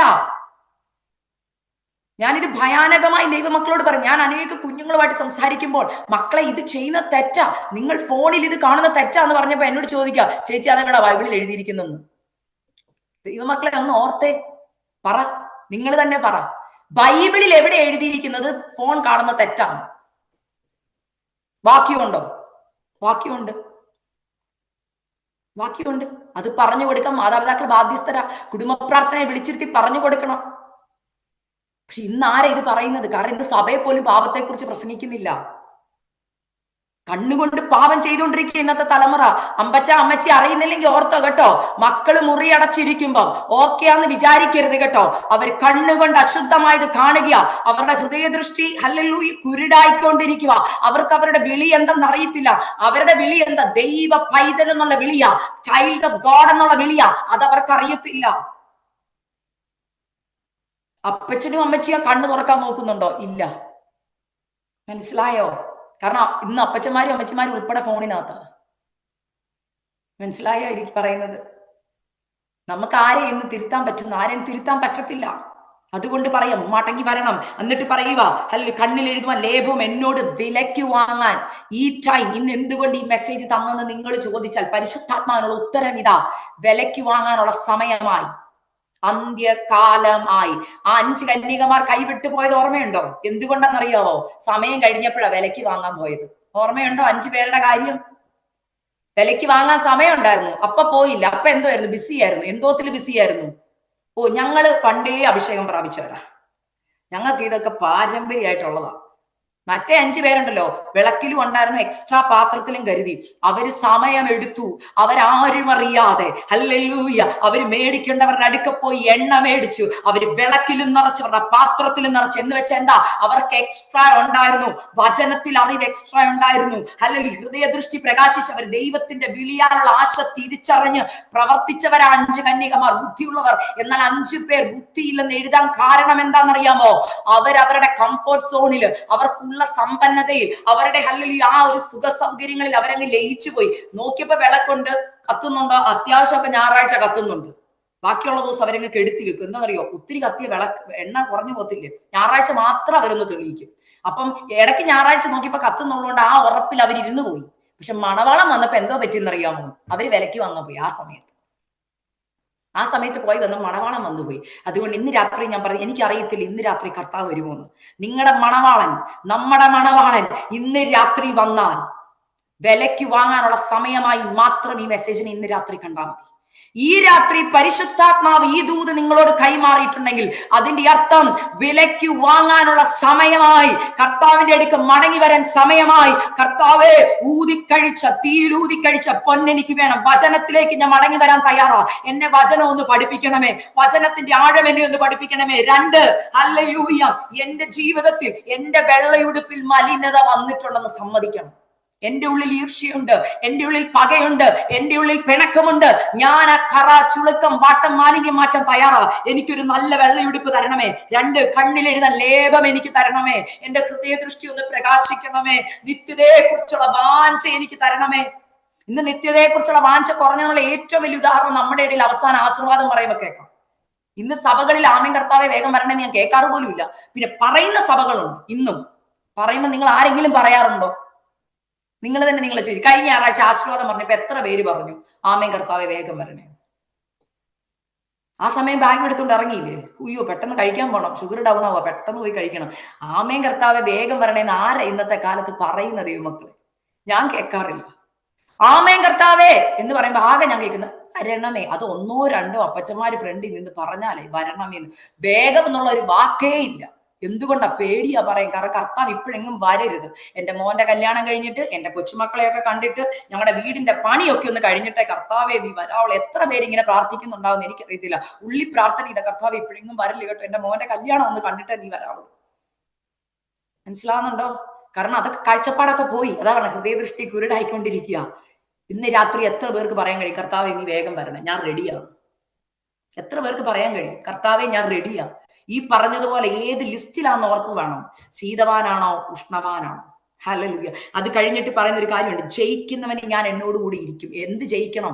ലോകം, ജഡം, പിശാച്, കൺമോഹം, ജഡമോഹം, ജീവനത്തിന്റെ പ്രതാപം, ഇവ ജയിക്കുന്നവൻ കർത്താവിന്റെ കൂടെ സിംഹാസനത്തിൽ ഇരിക്കുമെന്ന്. എന്നിട്ട് പറയുക, ഞാനും ജയിച്ച എന്റെ പിതാവിനോട് കൂടി ഇരുന്നത് പോലെ നിങ്ങളും എന്നോട് കൂടി ഇരിക്കും. എന്നിട്ട് ലാസ്റ്റത്തെ വാക്യ കേൾക്കേണ്ടത്. അത് പറഞ്ഞ് നിർത്തുക. ആത്മാവ് സഭകളോട് പറയുന്ന എന്തെന്ന്? ചെവിയുള്ളവൻ കേൾക്കട്ടെ. ഞാൻ ഇന്ന് അത് പറഞ്ഞു നിർത്തുകയാ. ആത്മാവാണ് ഇത് സംസാരിച്ചെന്ന് എനിക്കറിയാം. കാരണം ഞാൻ മാനുഷികമായി ഒരാലോചനയും ഹല്ലേലൂയ പറയാൻ ആഗ്രഹിക്കുന്ന ഒരാളല്ല. ഞാൻ എപ്പോഴും ഏത് മീറ്റിംഗ് വിളിച്ചാലും ഞാൻ പറയും, കർത്താവേ ഞാൻ അങ്ങയുടെ കയ്യിൽ ഏൽപ്പിക്കുക. പരിശുദ്ധാത്മാവിന് എന്താണോ തരങ്ങൾ, മനുഷ്യർ എങ്ങനെ മാർക്കിടും എന്നുള്ള കാര്യം എനിക്കറിയണ്ട. നിങ്ങൾക്ക് എങ്ങനെ വേണേലും മാർക്കിടാം. പക്ഷെ ഇത് പരിശുദ്ധാത്മാവ് പറഞ്ഞ ദൂതായതുകൊണ്ട് ഞാൻ ഒട്ടും മറച്ചു വെക്കാതെ പറഞ്ഞിട്ടുണ്ട്. ഒരു കാര്യം കൂടെ ഞാൻ പറയാം, വിലയ്ക്ക് വാങ്ങേണ്ട സമയമാണ് ഈ കാലഘട്ടം. അവനവന് വിലയ്ക്ക് വാങ്ങിക്കണം. എനിക്ക് പോയി എന്റെ മക്കൾക്ക് വിലയ്ക്ക് വാങ്ങാൻ പറ്റത്തില്ല. എന്നാൽ മക്കളെ ഉണർത്താൻ പറ്റും. മക്കളെ വിലയ്ക്ക് വാങ്ങണേ, അപ്പന്റെ അടുക്ക് ചെല്ലണേ, പൊന്നു വാങ്ങണമേ, അല്ലെങ്കിൽ വചനം വാങ്ങണമേ, ഹൃദയദൃഷ്ടി പ്രകാശിക്കണമേ എന്ന് മാതാക്കളെ, നിങ്ങളുടെ തലമുറകളെ നിങ്ങളൊന്ന് ഉണർത്താമോ? ഞാൻ ഒരു കാര്യം പറയാം, നിങ്ങളുടെ തലമുറകൾ കർത്താവിന് വേണ്ടി മുന്നിൽ വന്നാൽ അവരുടെ നന്മകൾക്കൊന്നും കർത്താവ് മുട്ടുവരുത്തത്തില്ല. കാരണം കർത്താവ് വിശ്വസ്തന. കർത്താവ് പറയുക, എന്നെ ജാഗ്രതയോടെ അന്വേഷിക്കുന്നവർ എന്നെ കണ്ടെത്തും. എന്നിട്ടൊരു വാക്യമാണ് എനിക്ക് ഏറ്റവും ഇഷ്ടമുള്ള വാക്യം. അത് എന്നെ മാനിക്കുന്നവനെ ഞാൻ മാനിക്കും. അതെങ്ങനെയെന്ന് ആർക്കും ചിന്തിക്കാൻ പറ്റത്തില്ല ദൈവമക്കളെ. കർത്താവിനെ മാനിക്കുക എന്ന് പറഞ്ഞാൽ എന്താ? കർത്താവ് പറയുന്നത് അനുസരിക്കുക എന്നാ. കർത്താവിന് ഏറ്റവും കൂടുതൽ ഇഷ്ടം അതാ. കർത്താവ് പറയുന്നത് പോലെ നമ്മൾ അനുസരിച്ചാൽ കർത്താവ് പറയുക, ഞാൻ നിന്നെ മാനിക്കും. അത് എങ്ങനെയാണെന്നറിയോ? ലോകം കാണുന്നു ചിന്തിക്കുന്നതിനും അപ്പുറമായി കർത്താവ് മാനിച്ചുയരങ്ങളിൽ നിർത്തും. നമ്മൾ മാന്യതയുടെ പുറകെ പോകാതെ കർത്താവിന് വേണ്ടി ഇറങ്ങണം. ഇന്ന് ജനറേഷൻസ് ആരെങ്കിലും എന്നെ കേൾക്കുന്നുണ്ടെങ്കിൽ ഞാൻ പറയുക, ശീതവാനാകരുത് കേട്ടോ, ഉഷ്ണവാനായിക്കോണം. കർത്താവിന് വേണ്ടി നിൽക്കുവാൻ, കർത്താവിന് വേണ്ടി പ്രവർത്തിക്കുവാൻ, കർത്താവിന്റെ ഏതൊരു ചെറിയ കാര്യം കർത്താവ് ഏൽപ്പിച്ചാലും അതിൽ വിശ്വസ്തരായി ഉഷ്ണവാന്റെ കാറ്റഗറിയിലേക്ക് മടങ്ങി വരണം. ശീതവാനും ആകരുത്, ശീതോഷ്ണവാനും ആകരുത്. പകരം ഉഷ്ണവാനായിക്കോണം. ഒരു ഉഷ്ണവാനെ തയ്യാറാക്കാനാണ് ദൈവം ഇന്ന് രാത്രിയിൽ മെസ്സേജ് തന്നത്. ആകയാൽ ഹല്ലേലൂയ, ദൈവാത്മാവ് പറഞ്ഞതുപോലെ ആത്മാവ് സഭകളോട് പറയുന്നത് ചെവിയുള്ളവൻ കേൾക്കട്ടെ. ചെവിയുള്ളവർ കേട്ടെന്ന് ഞാൻ വിശ്വസിക്കുന്നു. 2, നിങ്ങളുടെ ദൗത്യം അത് അനുസരിക്കാന്നുള്ളത്. അനുസരിച്ചാൽ കർത്താവ് പറയുക, എന്റെ കൂടെ സിംഹാസനത്തിൽ ഇരിക്കുവാൻ നിങ്ങൾക്ക് അധികാരം തരും. കർത്താവ് വരാറായി, തന്റെ സഭയെ ചേർക്കാറായി. ആകയാൽ സഭയെ ഉണരുക, ഉണരുക, ബലം ധരിച്ചു കൊള്ളുക. മണവാളൻ വരാറായി, വിളക്കിൽ എണ്ണ കരുതിക്കൊള്ളുക, കൈവിടപ്പെട്ടു പോകരുതേ. അത് മാത്രമാണ് എന്റെ പ്രാർത്ഥന. ആകയാൽ മണവാളന്റെ വരവിനുമായി നമുക്ക് ഒരുങ്ങാം. ഈ വചനങ്ങളാൽ ദൈവം നിങ്ങളെ അനുഗ്രഹിക്കട്ടെ. Thank you.